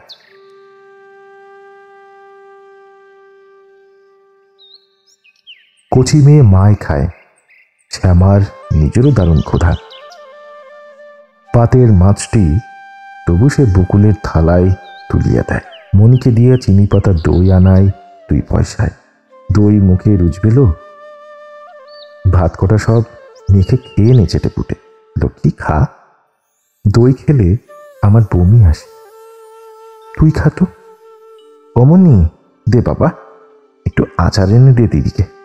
বকুলকে সে বসাইয়া রাখে, কাজ করিতে দেয় না। দেখিতে দেখিতে বকুলের চেহারার উন্নতি হয়, কিন্তু মুশকিল বাধায় চুপ। বলে, মেয়েকে কাজকর্ম করিতে দিচ্ছ না, এ কিন্তু ভালো নয় ভাই। ক্ষমা বলে, খেটে খেটে সারা হয়ে এলো, ওকে আর কাজ করতে দিতে কি মন সরে দিদি? অল্প বিস্তর কাজ ধরতে গেলে করে বই কি। বিছানা টিছানা পাতে, বিকেলে খানিকক্ষণ হেঁটেও বেড়াই তাতে। তা তো দেখতেই পাও। মনে হয় সয়জুর অনধিকতার চর্চায় শ্যামা রাগ করে। পাশ করা ধাত্রী, পাত্রী সন্তানের জননী সে। মেয়ের কিসে ভালো কিসে মন্দ সে তা বুঝে না। পাশ করা ধাত্রী তাহাকে শিখাইতে আসিয়াছে। শ্যামা প্রাণপণে মেয়েকে এটা ওটা খাওয়াইবার চেষ্টা করে। বকুলের কিন্তু অত খাবার শখ নাই। তার সবচেয়ে জোরালো শখটি দেখা যায় বিধানের বিবাহ সম্বন্ধে। শ্যামাকে সে ব্যতিব্যস্ত করিয়া তোলে। বলে, কি করছো মা তুমি? চাকরি বাকরি করছে, এবার দাদার বিয়ে দাও। আমার সঙ্গে দাদার অত মাখামাখি দেখে ভয়ও কি হয় না তোমার? কিসের মাখামাখি লোক? শ্যামা সবাই বলে। নয়, বিয়ের চুগি মেয়ে, ও কেন রোজ পড়া জানতে আসবে দাদার কাছে? পড়া জানবার দরকার হয় মাস্টার রাখো না। না মা, দাদার তুমি বিয়ে দাও এবার। শ্যামার আসা যাওয়া শ্যামার চেয়েও বকুল বেশি অপছন্দ করে। কি পাকা গিন্নি বকুল হইয়াছে। সাংসারিক জ্ঞান বুদ্ধিতে কচি মনটি যেন তার টৈটম্বর আটিতে চায় না। শামুর কাপড় পরা, বেনি পাকানো, পাউডার মাখার ঢং দেখিয়া গা যে তার জ্বলিয়া যায়। শ্যামা ভিন্ন কার সাধ্য আছে তা টের পাইবে। মনে হয় শামুর সঙ্গে সখিত্বই বুঝি তার গড়িয়া উঠিল। বনগাই সেই ঢেকিঘরখানার চালায় ইতোমধ্যে বুঝি নতুন খড়ও ওঠে নাই একাটি। শঙ্করের গায়ের সেই জামাটি বুঝি আজও ছেড়ে নাই। অশ্রুমুখী সেই অবোধ বালিকা বকুল আজই বকুল হইয়াছে। 2টি ছেলে মানুষ, ছেলে মেয়ের সহজ বন্ধুত্বে সে আষ্টে গন্ধ পায় এবং বেমালুম তাহা গোপন রাখিয়া ওদের দেখায় হাসি মুখ। নাক ছিটকায় মার কাছে আর করে ষড়যন্ত্র। শ্বশুরবাড়ির লোকেরা গড়িয়া পিটিয়া বকুলকে মানুষ করিয়া দিয়েছে সন্দেহ নাই। ষড়যন্ত্রে শ্যামার সাই আছে, মিথ্যা নয়। বিধানের এবার বিবাহ দেওয়া দরকার বটে। বিধান শুনিয়ে হাসে, বলে, পিসির গাল সয়ে নিয়ে এলাম কিনা? মাকে বুঝি তাই এসব কুপরামর্শ দিচ্ছিস খুকি? তারপর গম্ভীর হইয়া বলে, এদিকে খরচ চলে না, সে খবর রাখিস তুই? ট্রামের টিকিট না কিনে মনির স্কুলের মাইনে দিয়েছি এবার। তুই আছিস কোন তাতে? বকুল বলে, আমাকে এনে তোমার খরচ বাড়ল দাদা, তবু তো আছিস আমায় ডুবিয়ে যাবার ফিকিরে। বকুল অভিমান করে, সে আসিয়া খরচ বাড়াইছে বিধায় একবার প্রতিবাদ করিলে খুশি হইত। কারো মন বুঝিয়া একটা কথা যদি বিধান কোনোদিন বলিতে পারি।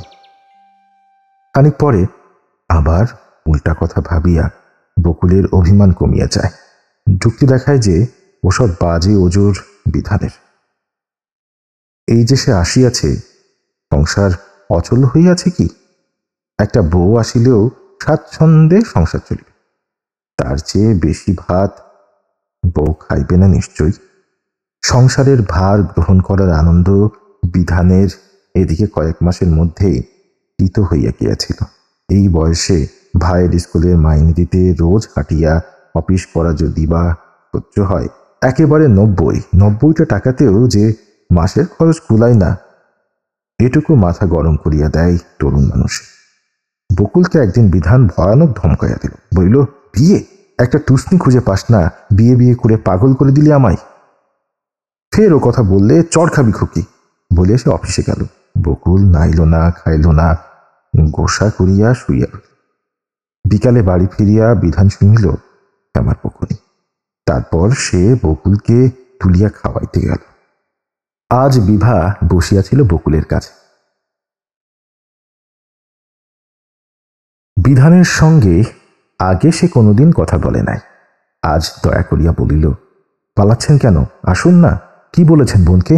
বোন আজ রাগ করে সারাদিন খায়নি। তারপর বিভা বলিল, আমু খুব প্রশংসা করে বিধানের। জগতে নাকি এমন বিষয় নাই বিধান যা জানে না। পড়াটড়া জানিতে আসিয়া আমু বোধহয় খুব বিরক্ত করে বিধানকে। আশ্চর্য মেয়ে, মানুষকে এমন জ্বালাতন করিতে পারেও। বিভা এইসব বলে। বিধান মুখ লাল করিয়া আড়ষ্টভাবে শোনে।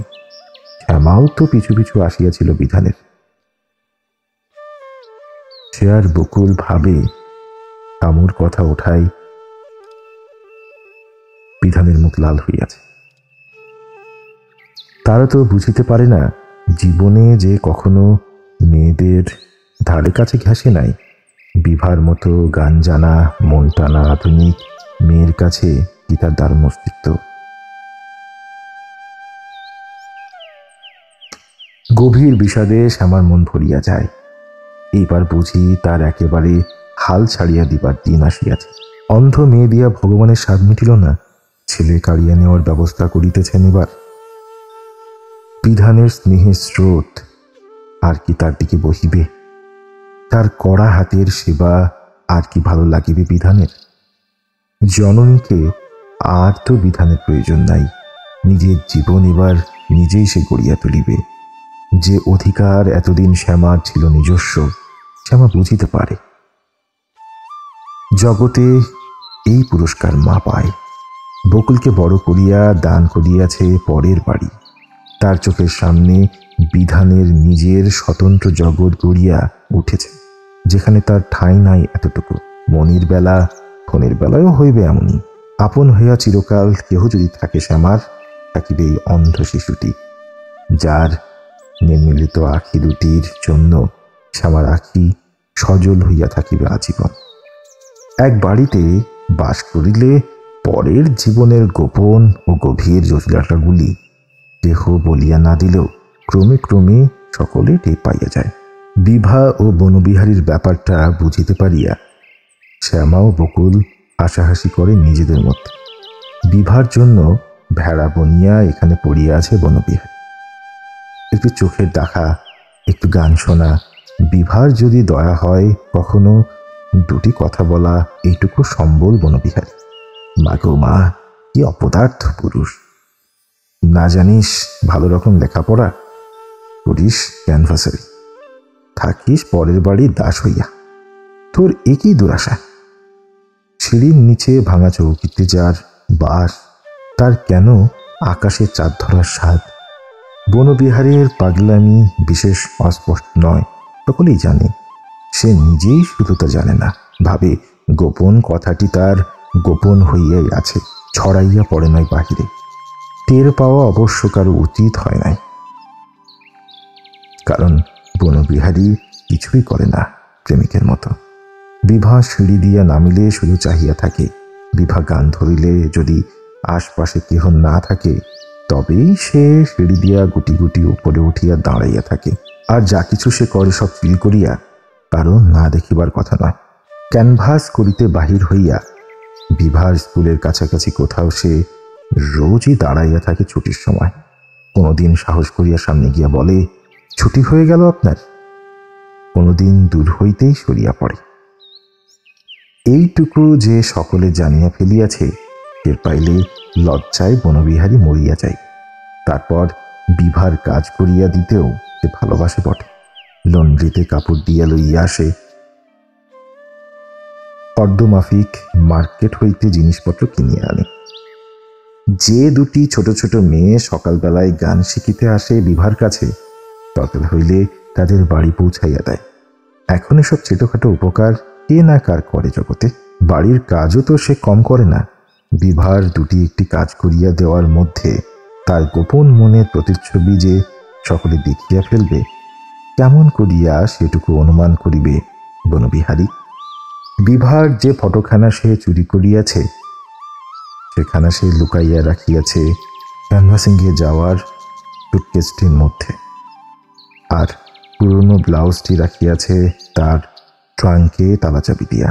চুপি চুপি লুকাইয়া এগুলি সকলে যে আবিষ্কার করিয়াছে, তাই বা সে জানবে কিরূপে? বিভা বিব্রত হইয়া থাকে। বনবিহারী এমন নিরীহ, যত স্পষ্টই হোক এমন মুখ ও নিষ্ক্রিয় তার প্রেম, তার বিরুদ্ধে নালিশ খাড়া করিবার তুচ্ছতম প্রমাণটির এমন অভাব যে এ বিষয়ে সকলের যেমন তারও তেমনি কিছু বলিবার অথবা করিবার উপায় নাই। মনে মনে সে কখনো রাগে, কখনো বোধ করে মমতা। সিঁড়ি দিয়া নামার সময় কোনোদিন তাকায় ক্রুদ্ধ ভর্সনার চোখে, কোনোদিন দু একটি স্নিগ্ধ কথা বলে। ভালো যে লাগে না একেবারে তা নয়। একটা কুকুরও কুকুরের মতো পোষ্য নিলে মানুষের তাতে কত গর্ব, কত আনন্দ। এ তো একটা মানুষ। অথচ এরকম পূজা গ্রহণ করিবার উপায় না থাকিলে কি বিশ্রী যে লাগে মানুষের। মনে যার এক ফোঁটা দয়ামায়া থাকে। বকুলের সঙ্গে হাসাহাসি করে বটে, মনে শ্যামা কিন্তু ব্যথা পায়। শক্ত সামর্থ্য যুবক, এ কি ব্যাধি তার মনের! মেরুদণ্ডটা পর্যন্ত যে ওর গলিয়া গেল, সুযোগ পাইয়া কি ব্যবহারটাই বাড়ির লোকে করে ওর সঙ্গে।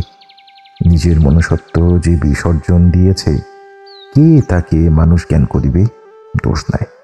আচ্ছা, ছামুর জন্য বিধানও যদি অমনি হইয়া যায়, অমনি উন্মাদ! ও ভগবান! শ্যামা তবে নিজেই পাগল হইয়া যাইবে। অনেক ভাবিয়া শ্যামা শেষে একদিন বকুলকে বলিল, শোন খুকি বলি, দেখ, অমুকে যদি খোকার পছন্দ হয়ে থাকে, তবে ওর সঙ্গে না হয় দি খোকার বিয়ে। অঘর তো, দোষ কি? বকুল থম্বিত হইয়া যায়, বলে, খেপেছ নাকি তুমি মা? কি বলছো তার ঠিক ঠিকানা নেই। ওই মেয়ের সঙ্গে তুমি বিয়ে দিতে চাও দাদার? আমও ভালো নয় মা, শয়তানের এক শেষ। এমন মনেও ঠাঁই দিও না। কি হইবে তবে? একদিন হামু না হাসিলে বিধান যে উসফুস করিতে থাকে।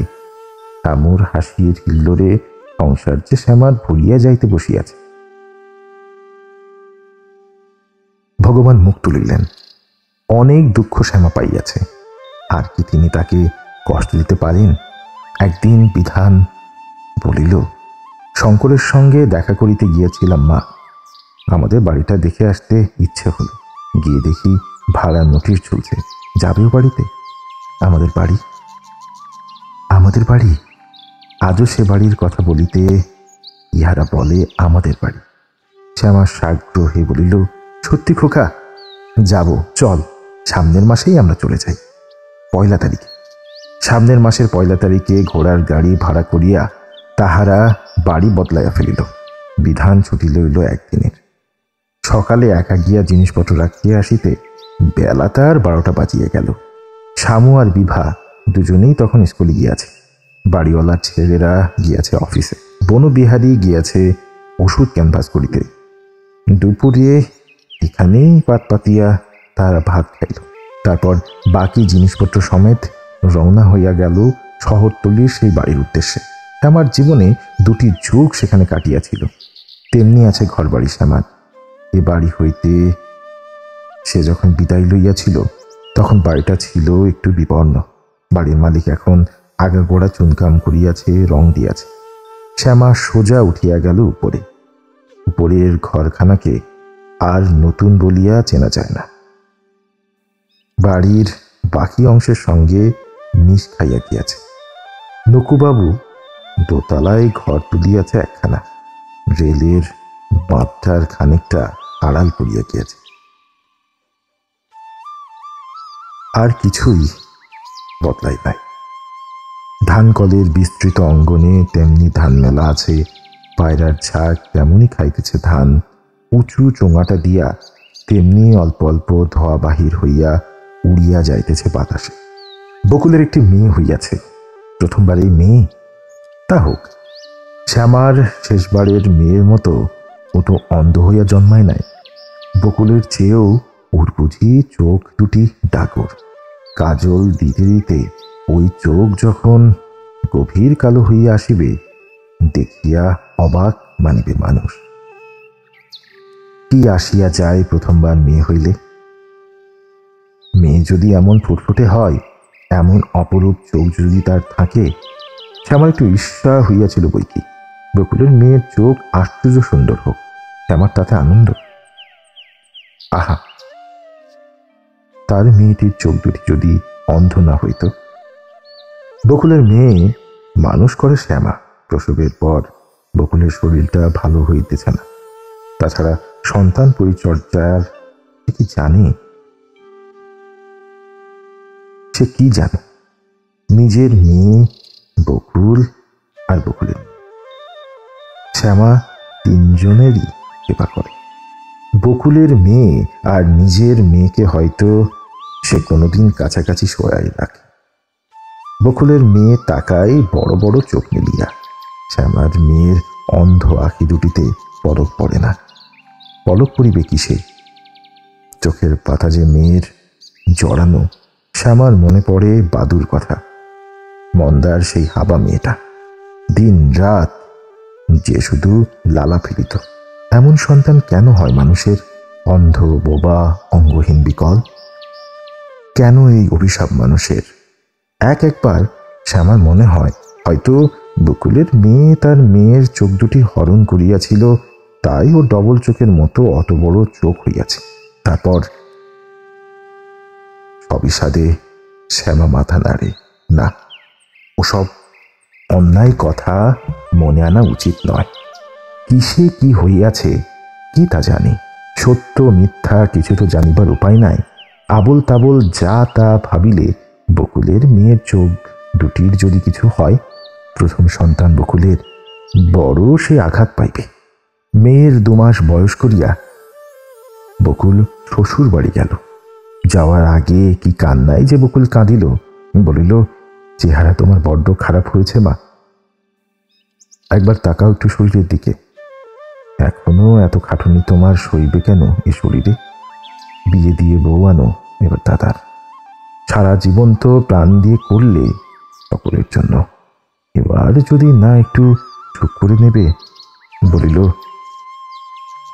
আমার যেমন কপাল সেবা নিয়েই চললাম।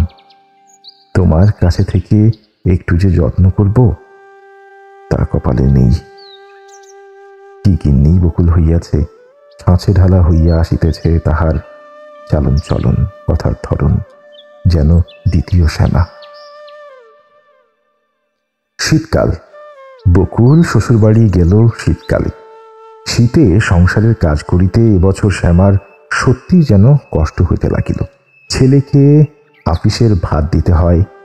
শীতের সকালে দেখিতে দেখিতে বেলা হইয়া যায়। খুব ভোরে উঠিতে হয় শ্যামার। আগুনের আছে রান্না করিয়া আসিয়া রাত্রে লেপের নিচে গা যেন শ্যামার গরম হইতে চায় না। যত সে জড়সড় হইয়া শোয়, হাতে পায়ে কেমন একটা মোচড় দেওয়ার ব্যথা জাগে, কেমন একটা কষ্ট হয় তাহার। ভোরে এই কষ্ট দেহ লইয়া সে লেপের বাহিরে আসে। আঁচল গায়ে জড়াইয়া টিহি করিয়া কাঁপিতে কাঁপিতে নিচে যায়। ঠিকা ঝি আসিবে বেলায়। তার আগে কিছু কিছু কাজ শ্যামাকে আগাইয়া রাখিতে হয়। বিধান বাহিরের ঘরে শোয়। ঝি আসিয়া ডাকাডাকি করিলে তাহার ঘুম ভাঙিয়া যায়। শ্যামা তাই আগে সন্তর্পণে সদর দরজাটা খুলিয়া রাখিয়া আসে। ঘুম সে ভাঙায় মনির। মনির পরীক্ষা আসিতেছে। নিচের যে ঘরে আগে শ্যামা সকলকে লইয়া থাকিত, সেই ঘরে মনি একা থাকে, পড়াশোনা করে, ঘুমায়। ভোর ভোর ছেলেকে ডাকিয়া তুলিতে বড় মমতা হয় শ্যামার, কিন্তু আজও তো তার কাছে ভবিষ্যতের চেয়ে বড় কিছু নাই। জোর করিয়া মণিকে সে তুলিয়া দেয়, বলে, ওঠ বাবা ওঠ, না পড়লে পরীক্ষায় যে ভালো নম্বর পাবি নে। মণি কাতর কণ্ঠে বলে, আর একটু ঘুমোই মা, কত রাত পর্যন্ত পড়েছি জানো? জানে না, শ্যামা জানে না তার ছেলে কত রাত অবধি পড়িয়াছে। দোতলা একতলার ব্যবধান কি ফাঁকি দিতে পারে শ্যামাকে? কতবার উঠিয়া আসি আসি উঁকি দিয়া গিয়াছে মণি, আর তার কি জানে। একটু চা বরঞ্চ তোকে করে দিই। এ চাঙ্গা হয়ে পড়তে শুরু কর। পড়ে শুনে মানুষ হয়ে কত ঘুমবি তখন? ঘুম কি পালিয়ে যাবে? কনকনে হাড় কাঁপানো শীত বকুলকে সঙ্গে করিয়া শীতল যেবার পালাইয়া গিয়াছিল, এবার ছাড়া শীত শ্যামাকে কোনোবার এমন কাবু করিতে পারে নাই। উনানে আঁচ দিয়া ডালের হাড়িটা মাজিতে বসিয়া হাত পা শ্যামার যেন অবশ হইয়া আসে। কি হইয়াছে দেহটার? এই ভালো থাকে, এই আবার খারাপ হইয়া যায়। মাঝে মাঝে একদিন তো শীত লাগে না, ঝরঝরে হালকা মনে হয় শরীরটা। আবছা ভোরে ঘুমন্ত পুরীতে মনের আনন্দে কাজে হাত দেয়। কখনো মনে হয় বয়সটা আজও 25-এর কোঠায় আছে। কোনোদিন মনে হয় 100 বছরের সে বুড়ি। অমন অদ্ভুত অবস্থা হইল কেন তাহার? রোদের সঙ্গে বিধান ওঠে। এখনই সে ছেলে পড়াইতে বাহির হইয়া যাইবে, কিন্তু তাহার ওইচই হাঁক ডাক নাই। নিঃশব্দে মুখ হাত ধুইয়া জামা গায়ে দেয়, নীরবে গিয়া রান্না করে বসে। শ্যামা যদি বলে, ডালটা হয়ে এলো, নামিয়ে রুটি ছেঁকে দিই। সে বলে, না, দেরি হইয়া যাইবে, আগে রুটি চাই। দুটো একটা কথা সে বলে। বেশিরভাগ সময় চুপ করিয়া ভোরবেলাই শ্যামার শান্ত মুখখানার দিকে চাহিয়া থাকে। সে বুঝিতে পারে শ্যামার শরীর ভালো নয়। ভোরে উঠিয়া সংসারের কাজ করিতে শ্যামার কষ্ট হয়, কিন্তু কিছুই সে বলে না। মুখের কথায় যার প্রতিকার নাই, সে বিষয়ে কথা বলিতে বিধানের ভালো লাগে না। ভোরে উঠিতে বারণ করিলে শ্যামা কি শুনিবে? বিধান চলিয়া গেলে খানিক পরে শ্যামা দোতলায় যায়। এতক্ষণে ছাদে রোদ আসিয়াছে। জানালা খুলিয়া দিতে শীতলের গায়ে রোদ আসিয়া পড়ে। শীতল ক্ষীণ কণ্ঠে বলে, কটা বাজলো গা? শ্যামা বলে, 8টা বাজে। শীতলকে শ্যামা ধরিয়া তোলে, জানালার কাছে বালিশ সাজাইয়া তাহাকে রোদে ঠ্যাস দিয়া বসায়। লেপ দিয়া ঢাকিয়াও দেয় গা পর্যন্ত। শরীরটা শীতলের ভাঙিয়া গিয়াছে। দুর্বল গাটি তাহার ক্রমে ক্রমে একেবারে অবশ হইয়া গিয়াছে, আর থাকবে না। দেহের অন্যান্য অঙ্গ প্রত্যঙ্গগুলিও দুর্বল হইয়া আসিয়াছে। ক্রমে ক্রমে তারাও নাকি অবশ হইয়া যাইবে। কে জানে সে কতদিনে। শ্যামা ভাবিবারও চেষ্টা করে না। জীবনে অধিকাংশ পথ সেও তো অতিক্রম করিয়া আসিয়াছে। ভাবিবার বিষয়বস্তু খানিক খানিক বাছিয়া লইবার শক্তি তাহার জন্মিয়াছে। কত অভিজ্ঞতা শ্যামার, কত জ্ঞান। সদবা থাকিবার জন্য এই বয়সে আর নিরর্থক লড়াই করিতে নাই। এ তো নিয়মের মতো অপরিহার্য। আশা যদি থাকিত, শ্যামা কোমর বাঁধিয়া লাগিত শীতলের পিছনে, অবশ পাটিকে সবল করিয়া তাহাকে খাড়া করিয়া দিত। মিছামিছি হল্লা শ্যামার করিতে চায় না। ক্ষমতাও নাই শ্যামার। অর্থহীন উদ্বেগ, ব্যর্থ প্রয়াসের ব্যয় করিবার মতো জীবনী শক্তি আর কই। কতকাল পরে সে সুখের মুখ দেখিয়াছে। এবার সংসারের বাধার নিয়মে যতখানি আনন্দ ও শান্তি তাহার পাওয়ার কথা, সে শুধু তাই খুঁজিবে। যেদিকে দুঃখ পীড়ন, চোখ বুঝিয়া সেদিকটাতে করিবে অস্বীকার। ভালো কথা, শ্যামার এতটুকু প্রার্থনা অনুমোদন করিবে কে? স্বামীর আগামী মৃত্যুকে অগ্রাহ্য করুক, ক্ষমা পাইবে সকলের। কিন্তু সন্তানের কথা এত সে ভাবিবে কেন? বড় ঝাপটা আসিলে ওদের আড়াল করিবার জন্য আজও সে থাকিবে কেন উদ্যত হইয়া? পঙ্গু স্বামীর কাছে বসিয়া খুকির অন্ধ চোখ দুটি দেখিতে দেখিতে কেন সে হিংসা করিবে বকুলের মেয়ে পদ্মপলাশ আঁখি দুটিকে। এ কি অন্যায় শ্যামার? জননী হিসাবে শ্যামা তো দেবীর চেয়েও বড়, এত সে মন্দ স্ত্রী কেন? শ্যামার এ পক্ষপাতিত্ব সমর্থনে অযোগ্য নয়। শীতলের অবস্থার জন্য শ্যামার মনে সর্বদা আকুল বেদনা না থাকাটা হয়তো দোষের, তবে সেবা যত্নে শীতলকে সে খুব আরামে রাখে। শীতলের কাছে থাকিবার সময় এত সে শান্ত, এত তার সন্তোষ যে রোগ যন্ত্রণার মধ্যে শীতল একটু শান্তি পায়। আদর্শ পত্নীর মতো স্বামীর অসুখে শ্যামা যে উতলা নয়, এইটুকু তার সুফল। খুকিকে দুধ দিয়া শ্যামা নিচে যায়, পথ্য আনে শীতলের, ঘটি ভরা জল দেয়, গামলা আগাইয়া ধরে, বিছানায় বসিয়া মুখ ধোয় শীতল, মুখ মোছে শ্যামার আঁচলে। কাঁচা পাকা দাড়ি গোফে শীতলের মুখ ঢাকিয়া গিয়াছে, ঋষির মতো দেখায় তাহাকে। দীর্ঘ তপস্যা যেন সাঙ্গ হইয়াছে, এবার মহামৃত্যুর সমাধি আসিবে, কখন কেহ জানে না। শ্যামা কাজের ফাঁকে ফাঁকে শতবার উপরে আসে, ডাক্তার বলিয়াছে শেষ মুহূর্ত আসিবে হঠাৎ। সে সময়টা কাছে থাকিবার ইচ্ছা শ্যামার। মোহিনী মাঝে মাঝে আসে। ওরা ভালো আছে বাবা? বকুলার খুকি চিঠি পাননি মা? মোহিনী জিজ্ঞাসা করে। শ্যামা একগাল হাসিয়া বলে, হ্যাঁ বাবা, চিঠি তো পেয়েছি, পরশু পেয়েছি যে চিঠি। লিখেছে বটে, ভালোই আছে। এমনি দশা হয়েছে বাবা আমার, সব ভুলে যায়। কখন কোথায় কি রাখি আর খুঁজে পাইনি। খুঁজে খুঁজে মরি সারা বাড়ি। বিধানবাবুর বিয়ে দেবেন না মা? মোহিনী এক সময় জিজ্ঞাসা করে। বকুল বুঝি চিঠি লিখিয়াছে তাকে দিতে? এই কথা বলিতেই হয়তো আসিয়াছে মোহিনী। শ্যামা বলে, ছেলে যে বিয়ের কথা কানে তোলে না বাবা, বলে মাইনে বাড়ুক, ছেলের মত নাই, বিয়ে দেব কার? এ বাড়িতে আসিয়া বিবাহের জন্য ছেলেকে শ্যামা যে পীড়াপিড়ি করিয়াছে তা নয়, ভয়ে সে চুপ করিয়া আছে, ধরিয়া লইয়াছে বিবাহ বিধান এখন করিবে না। এর মধ্যে শামুকে বিধান কি আর ভুলিতে পারিয়াছে? যে মায়াজাল ছেলের চারিদিকে কুহুকি মেয়েটা বিস্তার করিয়াছিল, কয়েক মাসে তাহা ছিন্ন হইবার নয়। শামুর অজস্র হাসি আজও শ্যামার কানে লাগিয়া আছে। এখন ছেলেকে বিবাহের কথা বলিতে গিয়া কি হিতে বিপরীত হইবে?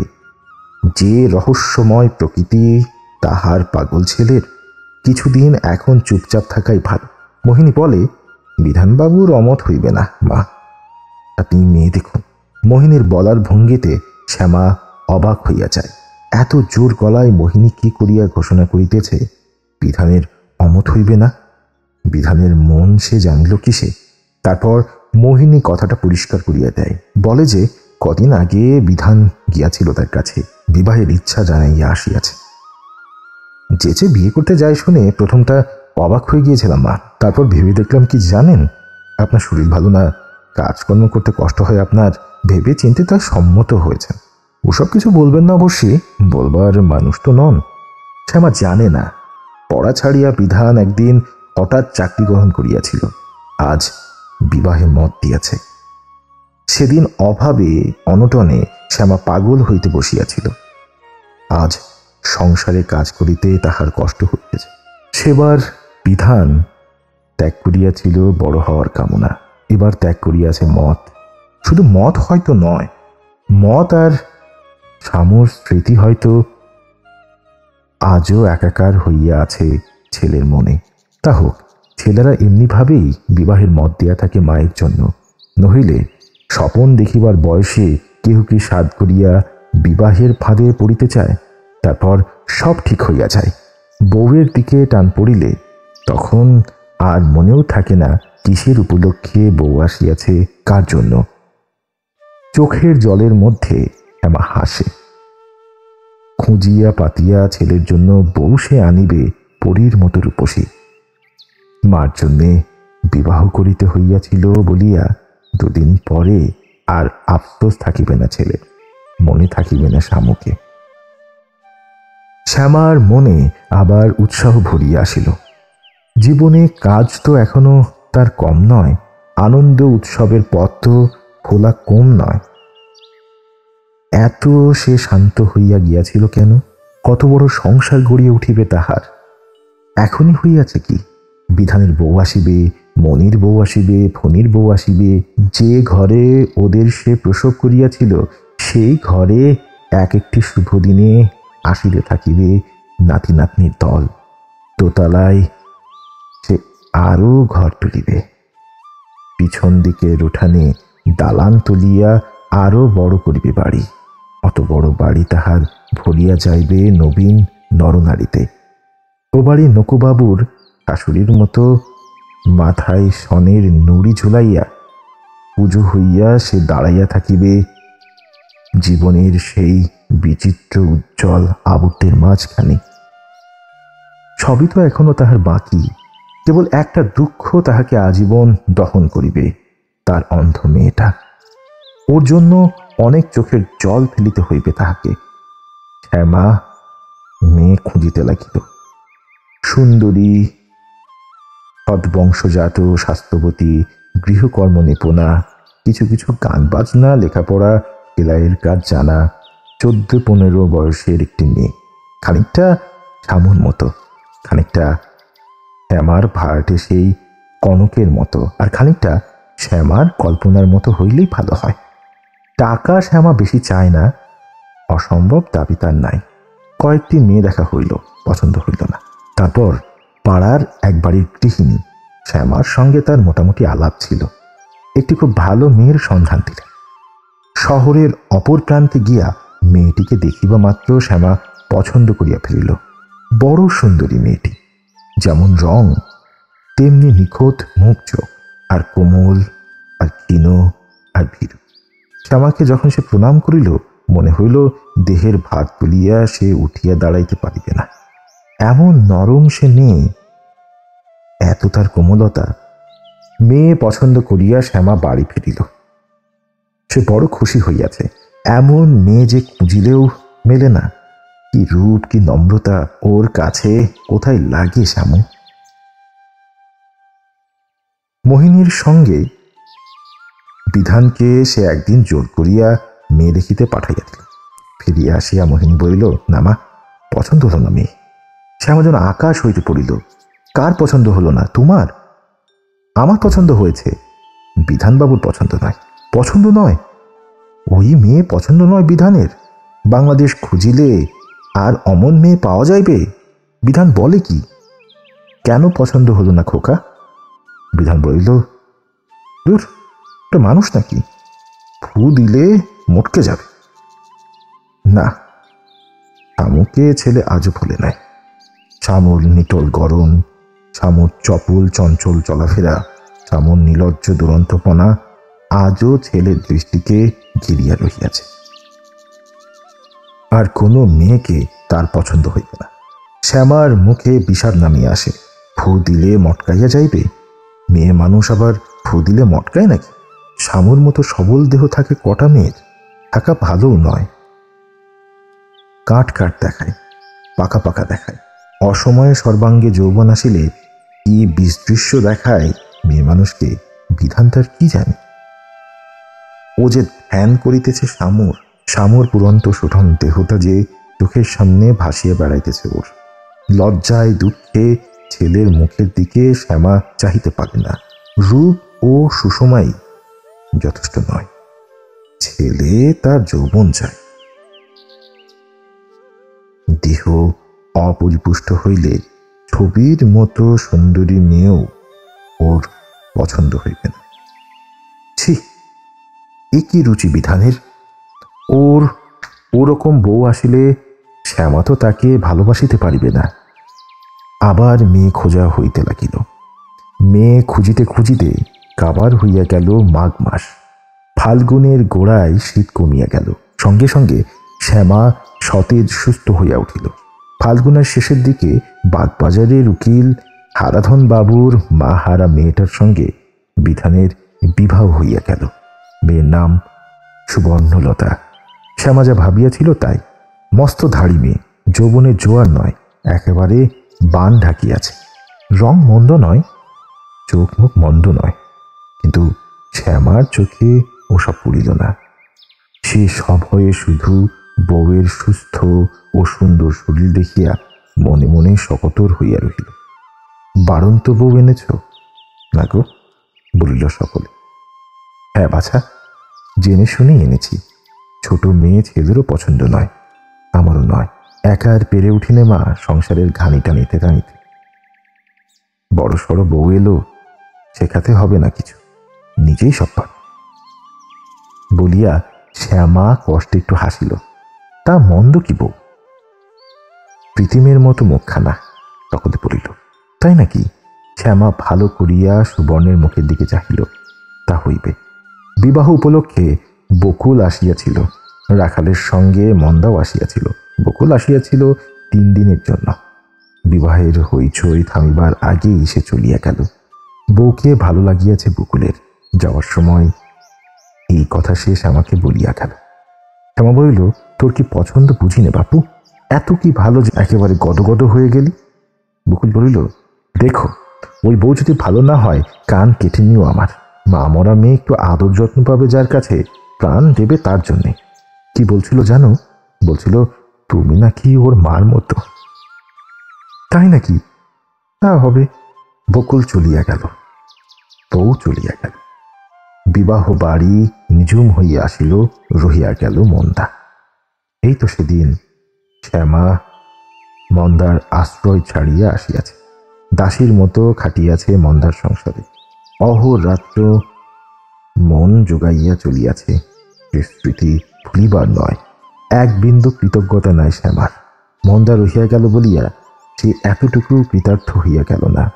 কয়েক বছর আশ্রয় দিয়াছিল বলিয়া শ্যামার কাছে কি সমাদর মন্দা আশা করিয়াছিল সেই জানে। বোধহয় ভাবিয়াছিল আজও শ্যামার উপর কর্তৃত্ব করিতে পারিবে, কিন্তু সে না পাইল মনের মতো সমাদর, না পাইল কোনো দিকে কর্তৃত্ব করিতে। শ্যামার সংসারে কি কর্তৃত্ব আর সে করিতে চাহিবে? ভালো করিয়া আবার শীতলের চিকিৎসা করানোর জন্যেই তাহার উৎসাহ দেখা গেল সবচেয়ে বেশি। বলিল, রইকে গেলাম সাধে, কি করে রেখেছ আমার দাদাকে? দাদাকে ভালো না করে আমি এখান থেকে নড়ছি নেব।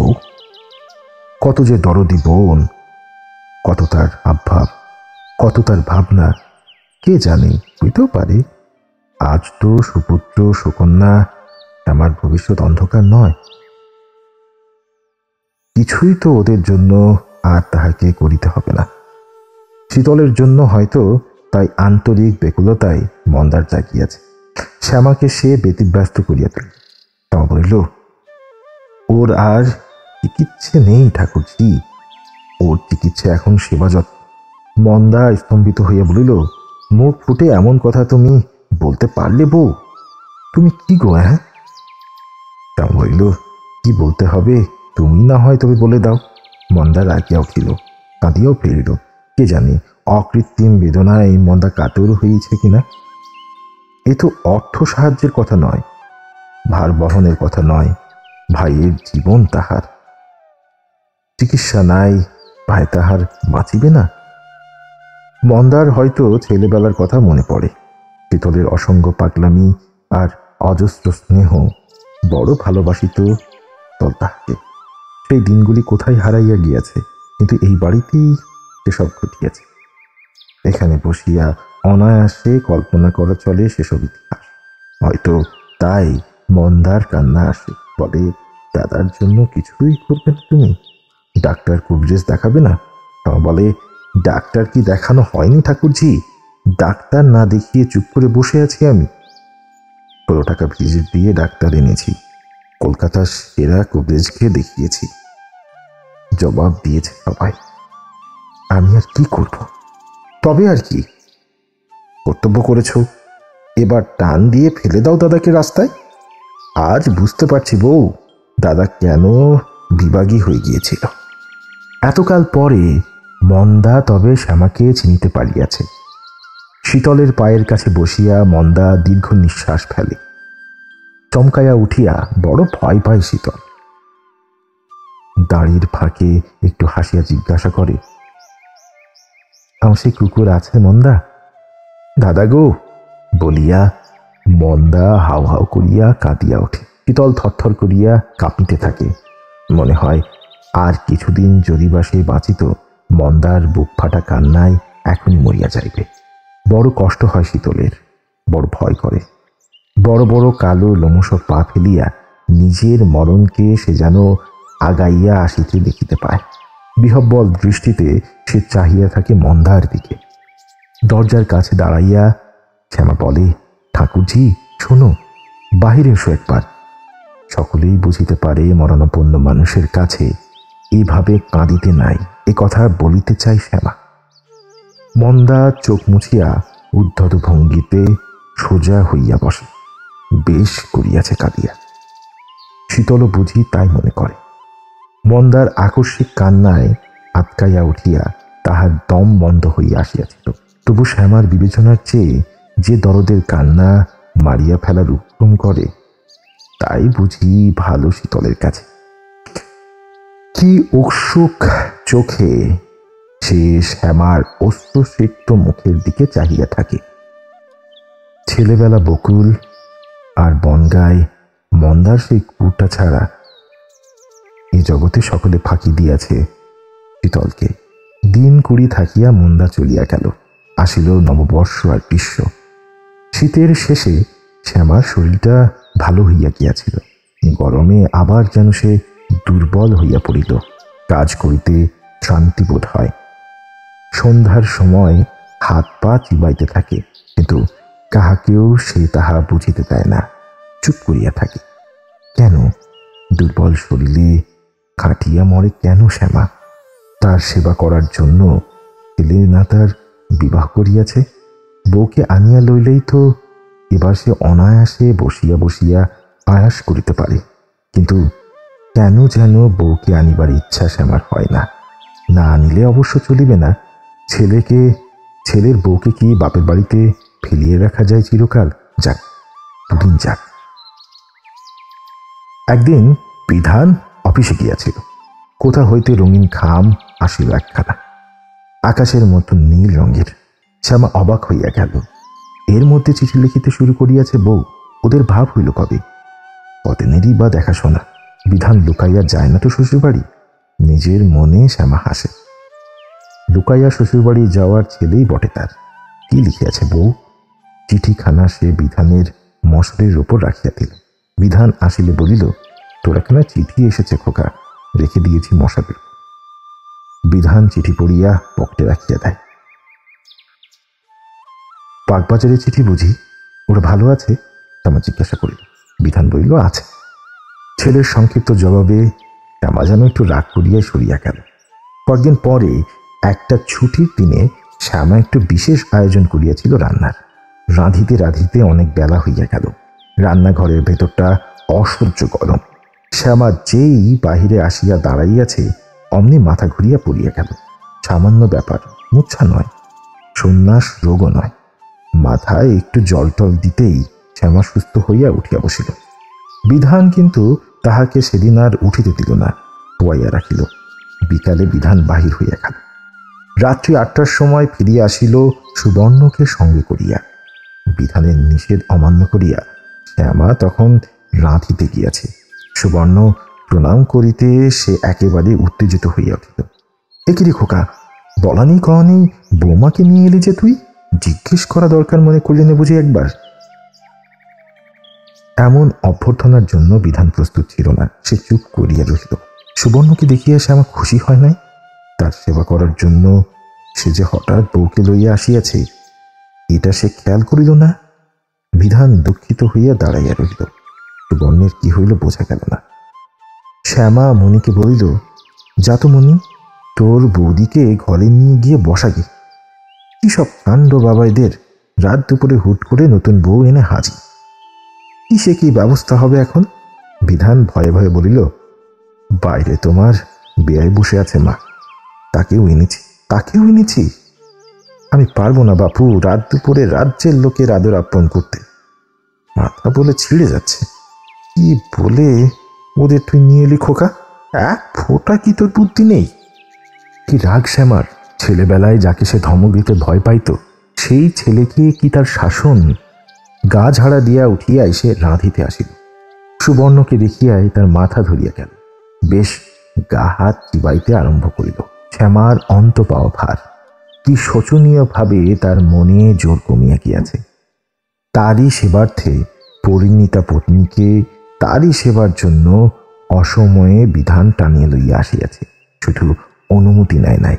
আগে ছেলের এই কাণ্ডে শ্যামা কত কৌতুক বোধ করিত, কত খুশি হইত। আজ শুধু বিরক্ত হওয়া নয়, বিরক্তিটুকু চাপা পর্যন্ত রাখিতে পারিতেছে না। এ আবার কি রোগ ধরিল শ্যামাকে? ছেলে একটি যৌবনোচ্ছলা মেয়েকে বাছিয়া বিবাহ করিছে বলিয়া জননীর কি এমন অবুঝ সাজে? ছেলে তো এখনো পর হইয়া যায় নাই।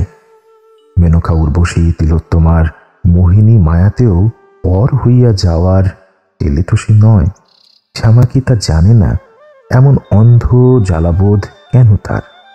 বোধ হয় হঠাৎ বলিয়া ওরা খবর দিয়ে আসিলে এতটা হয়তো হইত না। ক্রমে ক্রমে শ্যামা শান্ত হইল। একবার পরনের কাপড়খানার দিকে চাহিল, না, হলুদ কালিমাখা এই কাপড়ে কুটুমের সামনে যাওয়া যায় না। যা তো খোকা, চট করে ওপর থেকে একটা সাফ কাপড় এনে দিত আমার। কাপড় বদলাইয়া শ্যামা বাহিরের ঘরে গেল। হারাধন বিধানের বিছানায় বসিয়াছিল। ছিন্ন দেহ, লম্বাকৃতি মানুষ, হাতের ছাতিটার মতো জরাজীর্ণ, দেখিতে অনেকটা সেই পরাণ ডাক্তারের মতো। শ্যামাকে দেখিয়া হারাধন বুঝি একটু অবাক হইল, বলিল, আহা, আপনি কেন উঠে এলেন? কেমন আছেন এখন? শ্যামা বলিল, খোকা বুঝি বলেছে আমার খুব অসুখ? হারাধন বলিল, তাই তো বললে। গিয়ে একদম তো বসলে না, তাড়াহুড়ো করে সবাইকে নিয়ে বেরিয়ে পড়ল। কাপড় কোখানে গুছিয়ে আনার সময়ও মেয়েটা পায়নি। মেয়ের মাসি নিদে মরছে, এমন করে কেউ মেয়ে পাঠাতে পারে বেয়ান? বোঝা গেল শ্যামাকে সুস্থ দেখিয়া হারাধন অসন্তুষ্ট হইয়াছে। হারাধনের অসন্তোষে শ্যামা কিন্তু খুশি হইল। মধুর কণ্ঠে বলিল, অমনি পাগল ছেলে আমার বিয়ায়, আমার একটু কিছু হলে কি করবে দিশে পায় না। সকালে উনুনের ধার থেকে বাইরে এসে মাথাটা কেমন ঘুরে গেল, পড়ে গেলাম উঠোনে। তাইতে ভরকে গেল ছেলে। বড় তো কষ্ট হলো আপনাদের। শ্যামা মিষ্টি আনাইল, খাইতে পিড়াপিড়ি করিল। হারাধন কিছু খাইল না, খাইতে নাই, বলিয়া গেল, নাতি হইলে জাতিয়া আসিয়া পাতা পারিবে। হারাধনকে বিদায় করিয়া শ্যামা সুবর্ণের খুঁজে গেল। কোথায় গেল সুবর্ণ? সে তো একতলায় নাই। সিঁড়ি ডিঙাইয়া শ্যামা উপরে গেল। শীতলের পায়ের কাছে মাথা নত করিয়া সুবর্ণ বসিয়া আছে। তার কোলে শ্যামার অন্ধ মেয়ে থাবা পাতিয়া বসিয়া ফণি হাঁ করিয়া বউ দিদির মুখখানা দেখিতেছে। আহ্লাদে গদগদ হইয়া মনি কথা কহিতে গিয়া ঢোক গিলিতেছে। ধীরে ধীরে শীতল কি যেন জিজ্ঞাসা করিতেছে সুবর্ণকে। সুবর্ণের মুখখানা ঈষৎ আরক্ত, কপালে বিন্দু বিন্দু ঘাম, চন্দনের স্বচ্ছ ফোটার মতো। ঘরের মেয়ে, তাই তো বটে। তার স্বামী পুত্রের মাঝখানে ওকে তো অনভ্যস্ত আকস্মিক আগন্তুক মনে হয় না। ঘরের মেয়ের মতোই যে দেখাইতেছে সুবর্ণকে। শ্যামা আগাইয়া গেল, বলিল, বৌমা, কিছু খাওনি বিকেলে? এসো, তোমায় খেতে দিই। নতুন বউয়ের আর ভালো মন্দ কি? সে তো শুধু এতকাল লজ্জা, ভয়, নম্রতা, তবুও ওর মধ্যেই মনটা বোঝা যায়। সরল না কুটিল, উড়িয়ে না কাজের লোক। মা হারা মেয়ে, কথাটা শ্যামার মনে থাকে না। তুমি আমার হারানো মা বলিয়া শ্যামার স্নেহের ভাণ্ডারে ডাকাতি করিবার মেয়েও সুবর্ণ নয়। সে সরল কিন্তু বুদ্ধিমতী, কাজের মানুষ কিন্তু উল্লমনি নয়।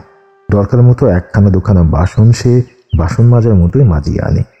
কাজটুকু করিতে পাইয়া এমন উৎফুল্ল হইয়া ওঠে না যে মনে হইবে পুষ্পচয়ন করিতে পাইয়াছে। শাশুড়ির হাতের কাজ কাড়িয়া যে বউ কাজ করে, কোনো শাশুড়ি তাকে দেখিতে পারে না। সুবর্ণ সে চেষ্টা করে না। যেসব কাজ শ্যামার হাত হইতে খসিয়া তাহার হাতে আসে, মন দিয়া সেগুলি সে করিয়া যায়, আর একটি সজাগ দৃষ্টি পাতিয়া রাখে শ্যামার মুখে। আলো নিভিয়া মেঘ ঘনাইয়া আসিবার উপক্রমেই চালাক মেয়েটা ত্রুটি সংশোধন করিয়া ফেলে। নেহাত দোষ করিয়া ফেলিলে প্রয়োগ করে একেবারে চরম অস্ত্র। চোখ দুটা জলে টাবুটুবু ভর্তি করিয়া শ্যামার সামনে মিলিয়া ধরে। ভালো করিয়া শুরু করার আগেই শ্যামার মুখের কথাগুলো জমিয়া যায়। শ্যামা হঠাৎ সুর বদলাইয়া সস্নে হাসিয়া বলে, আবেগী বেটি, এই কথাতে চোখে জল এলো? কি আর বলেছি না তোকে? চোখ, অশ্রু সজল চোখকে শ্যামা বড় ডরায়। মানুষের চোখের সম্বন্ধে সে বড় সচেতন। চোখ ছিল তার বকুলের, আর চোখ হইয়াছে বকুলের মেয়েটার। শ্যামার মেয়েটি অন্ধ। এত যে আলো জগতে একটি রেখাও তার খুঁকির চেতনায় পৌঁছায় না। সজল চোখে চাহিয়া যে কোনো দৃষ্টিলতি শ্যামাকে সম্মোহন করিতে পারে। বড় দোটানায় পড়িয়াছে শ্যামা। ছেলের বউটাকে ভালোবাসিবে কি বাসিবে না। এমনি মন্দ লাগে না, মায়া করিতে ইচ্ছা হয়। বকুল যে ফাঁকটা রাখিয়া গিয়াছে, সুবর্ণকে দিয়া তাহা ভরিয়া তুলিবার কল্পনা প্রায় মনে হয় শ্যামার। কিন্তু হঠাৎ তাহার চমক ভাঙে। উফ, এ কি হিল্লোল তুলিয়া সামনে দিয়ে হাঁটিয়া গেল বউ! এ কি আগুন ও দেহময়! এমন করিয়া কে ওকে গড়িয়াছিল রক্ত মাংসের এই মোহিনীকে? সুবর্ণ স্নান করে। চাহিয়া দেখিয়া শ্যামার বুকের রক্ত যেন শুকাইয়া যায়। বড় ভয় করে শ্যামার। কে জানে ওর ওই ভয়ানক সৌন্দর্য দেহের আকর্ষণে কোথা দিয়ে অমঙ্গল ঢুকিবে সংসারে। কড়া শীতে যেমন হইয়াছিল, চড়া গরম পড়িতে শ্যামার শরীর আবার তেমনি খারাপ হইয়া গেল। এবার একটা অতিরিক্ত উপসর্গ দেখা দিল, তিরিক্ষে মেজাজ। অল্পতে অল্পতে আরম্ভ করিয়া জ্যৈষ্ঠের শেষে বকুনি ছাড়া কথা বলাই যেন সে বন্ধ করিয়া দিল। থাকে থাকে তিলে বেগুনি চলিয়া ওঠে। যাকেই পায় তাকেই যত পারে পকে। তারপর অদৃষ্টে নিন্দা করিতে করিতে কাঁদিয়া ফেরে। শ্যামার ভয়ে বাড়ি শুদ্ধ সকলের মুখ সর্বদা শুকনো দেখায়। সবচেয়ে মুশকিল হয় সুবর্ণের। অন্য সকলে শ্যামার সম্মুখ হইতে পালাইয়া বাঁচে, তার তো পালানোর উপায় নেই। তার উপর বিধান আবার তাহাকে হুকুম দিয়া রাখিয়াছে, সবসময় কাছে কাছে থাকবে মার, যা বলবেন শুনবে, আগুনের আঁচে বেশি যেতে দিবে না, ওপর নিচ করতে দেবে না, সেবা যত্ন করবে। মার শরীর ভালো নয় জানো তো, বিধান বলিয়াই খালাস। সকালে উঠিয়া ছেলে পড়াইতে যায়, বাড়ি ফিরিয়াই ছোটে আপিসে, ফেরে সন্ধ্যার পর।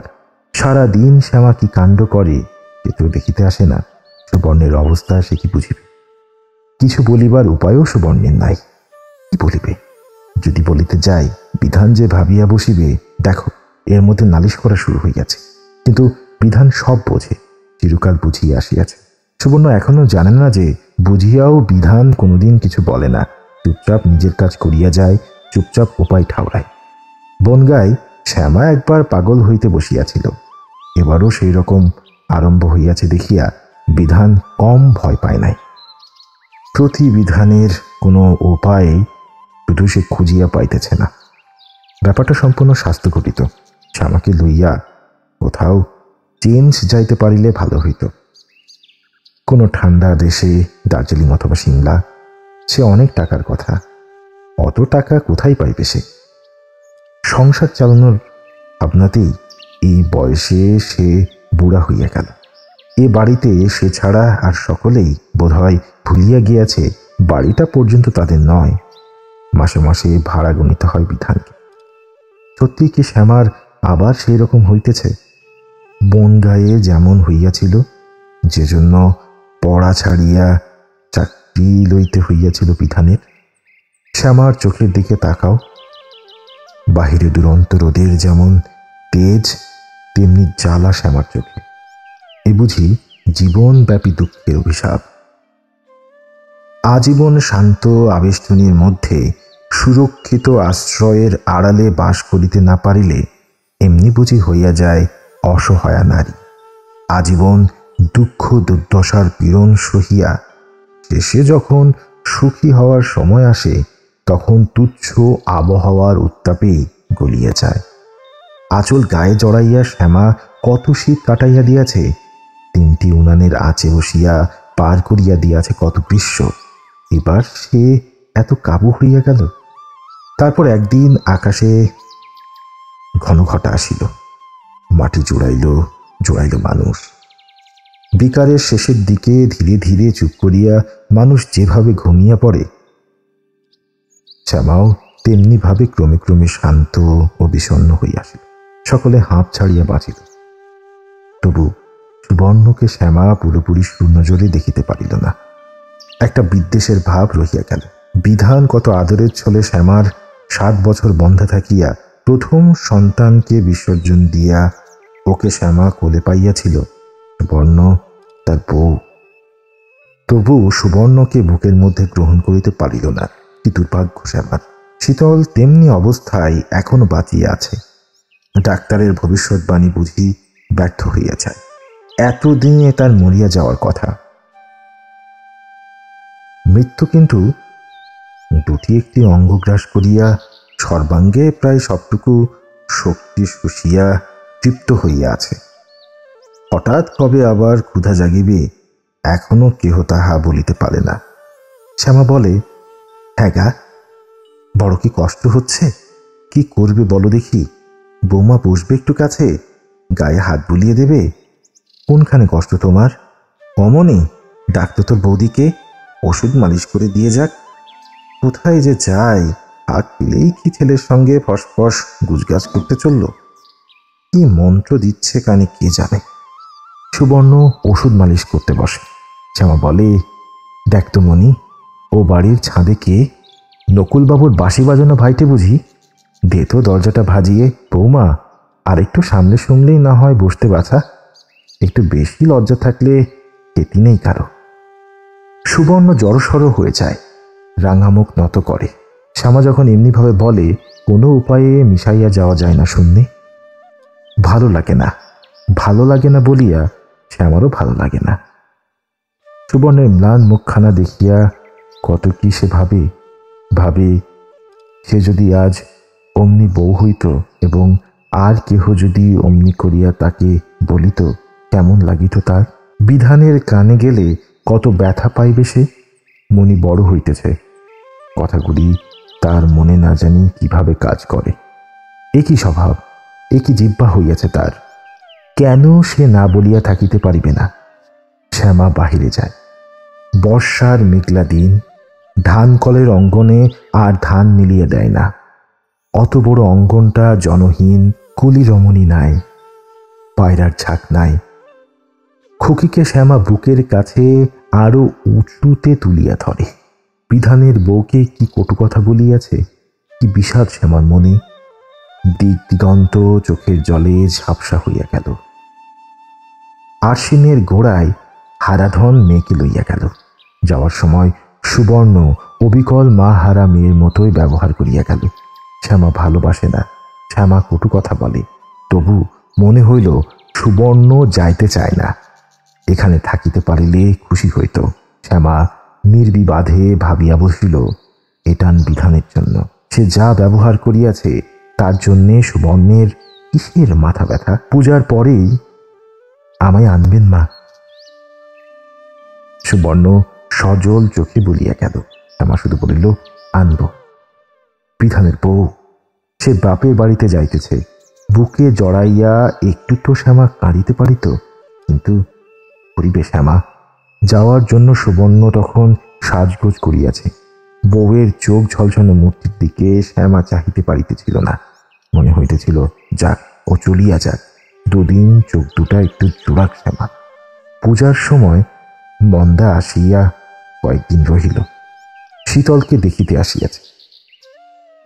মন্দার জন্য সুবর্ণকেও 2 দিন আনিয়া রাখা হইল। সুবর্ণ ফিরিয়া গেল।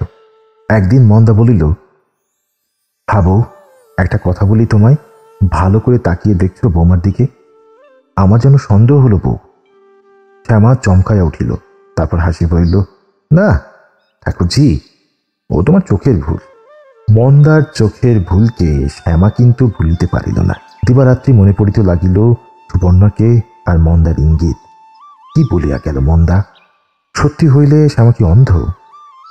তার চোখে পড়িত না। শ্যামা বড় অন্যমনস্ক হইয়া গেল।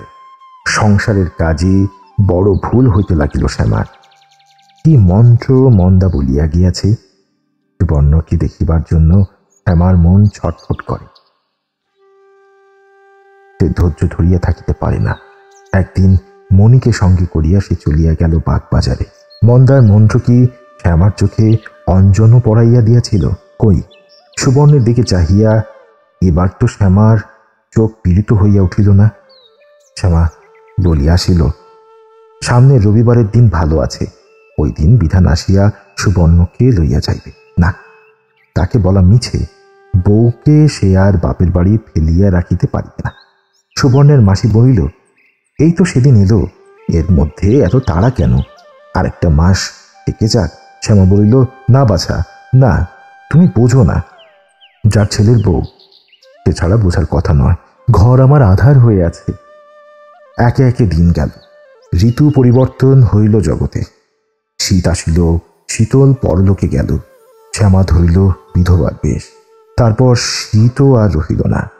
সুবর্ণকে শ্যামা যেন বুকের মধ্যে লুকাইয়া রাখিয়া একটি দিনের প্রতীক্ষা করিতে লাগিল। কোথায় গেল ক্ষুদ্র বিদ্বেষ, তুচ্ছ শত্রুতা? সুবর্ণের জীবন লইয়া শ্যামা যেন বাঁচিয়া রহিল। তারপর এক চৈত্র নিশায় এ বাড়িতে, যে ঘরে শ্যামা একদিন বিধানকে প্রসব করিয়াছিল, সেই ঘরে সুবর্ণ অচৈতন্য হইয়া গেল। ঘরে রহিল কাঠ কয়লা পুড়িবার গন্ধ। দেয়ালে রহিল শায়িত মানুষের ছায়া। জানলার অল্প একটু ফাঁক দিয়া আকাশের কয়েকটা তারা দেখা গেল। আর শ্যামার কলে স্পন্দিত হইতে লাগিল জীবন। উপন্যাসটি পাঠ করাকালে যে অনুভব হলো আমার জীবনের অনেক বিষয়ের সাথে আমি এক ধরনের যোগ অনুভব করলাম এই উপন্যাস। এত কষ্ট করে শ্যামা তার সংসারকে গোছালো। শ্যামাও তো পিতৃমাতৃহীন। মানুষের জীবন এক রৈখিক গতিতে চলে না, ঘুরে ফিরে একই আবর্তনে আবর্তিত হতে থাকে, ঘুরপাক খেতে থাকে। তার সব থেকে বড় প্রমাণ জননী উপন্যাসটি। শ্যামার যেখান থেকে শুরু হয়েছিল ঠিক সেখানে এসে তার পরিসমাপ্তি হলো। কিন্তু মাঝখানে কত দিক পরিবর্তন হলো, কত নতুন অভিজ্ঞতা হলো, কত কিছু পাল্টে গেল, কত ছবি, কত জল্পনা কল্পনা। জীবনের আবর্তন তো এটাই। তবে শ্যামার দুঃখ তার ছেলে বিধান বুঝেছিল। হয়তো জীবনের কোনো এক প্রান্তে গিয়ে আমি হয়তো নবীন আনন্দে কিছুটা ঈর্ষাবোধ করব, কিন্তু একটা সময় আমার কাছে মনে হবে আমিও তো পেয়েছিলাম ওই নবীন আলু, আমি তো কাটিয়েছিলাম ওই নতুন সময়, আমার জীবনেও তো এসেছিল বসন্ত। তখন আমাকে বৃদ্ধ মনে হবে, নিজেকে প্রাজ্ঞ বিজ্ঞ অভিজ্ঞ মনে হবে, এবং মনে হবে সবই তো আমি পাইয়াছিলাম, সবই তো আমার ছিল, এখন তো সবই আমার। হয়তো সময়টা বদলে গেছে, এই সময়েও যা কিছু আছে সবই তো আমার। সৌন্দর্য আমার, কল্পনা আমার, ভাবনা আমার, স্মৃতি আমার, আমার আশপাশের মানুষগুলো আমার, তার মধ্যে আমি তো আমি। আপনারা ভালো থাকবেন। মানিক বন্দ্যোপাধ্যায় রচিত জননী উপন্যাসটি পড়ে আমার যে ভাব বিমুক্ষণ, তা আমি পরিপূর্ণভাবে ক্ষুদ্রাতিক্ষুদ্রভাবে ব্যাখ্যা করতে হয়তো পারবো না। আপনারা শেফালি গল্পপুরীর সাথে আছেন। এই শেফালি গল্পপুরী নামকরণের মধ্যেও জননী উপন্যাসের ন্যায় আমার জীবনের ক্ষুদ্র ক্ষুদ্র গল্প, ক্ষুদ্র ক্ষুদ্র ভালো লাগা, ভালোবাসা, জীবনের আবর্তন নিহিত আছে। হয়তো একদিন বলবো আপনাদের সামনে সবিস্তরে। সাথেই থাকুন শেফালি গল্পপুরীর সাথে। আবার দেখা হবে নতুন আরেকটি উপন্যাসে, গল্প, কবিতায়, ছন্দে, সাহিত্যে। সেই পর্যন্ত বিদায়।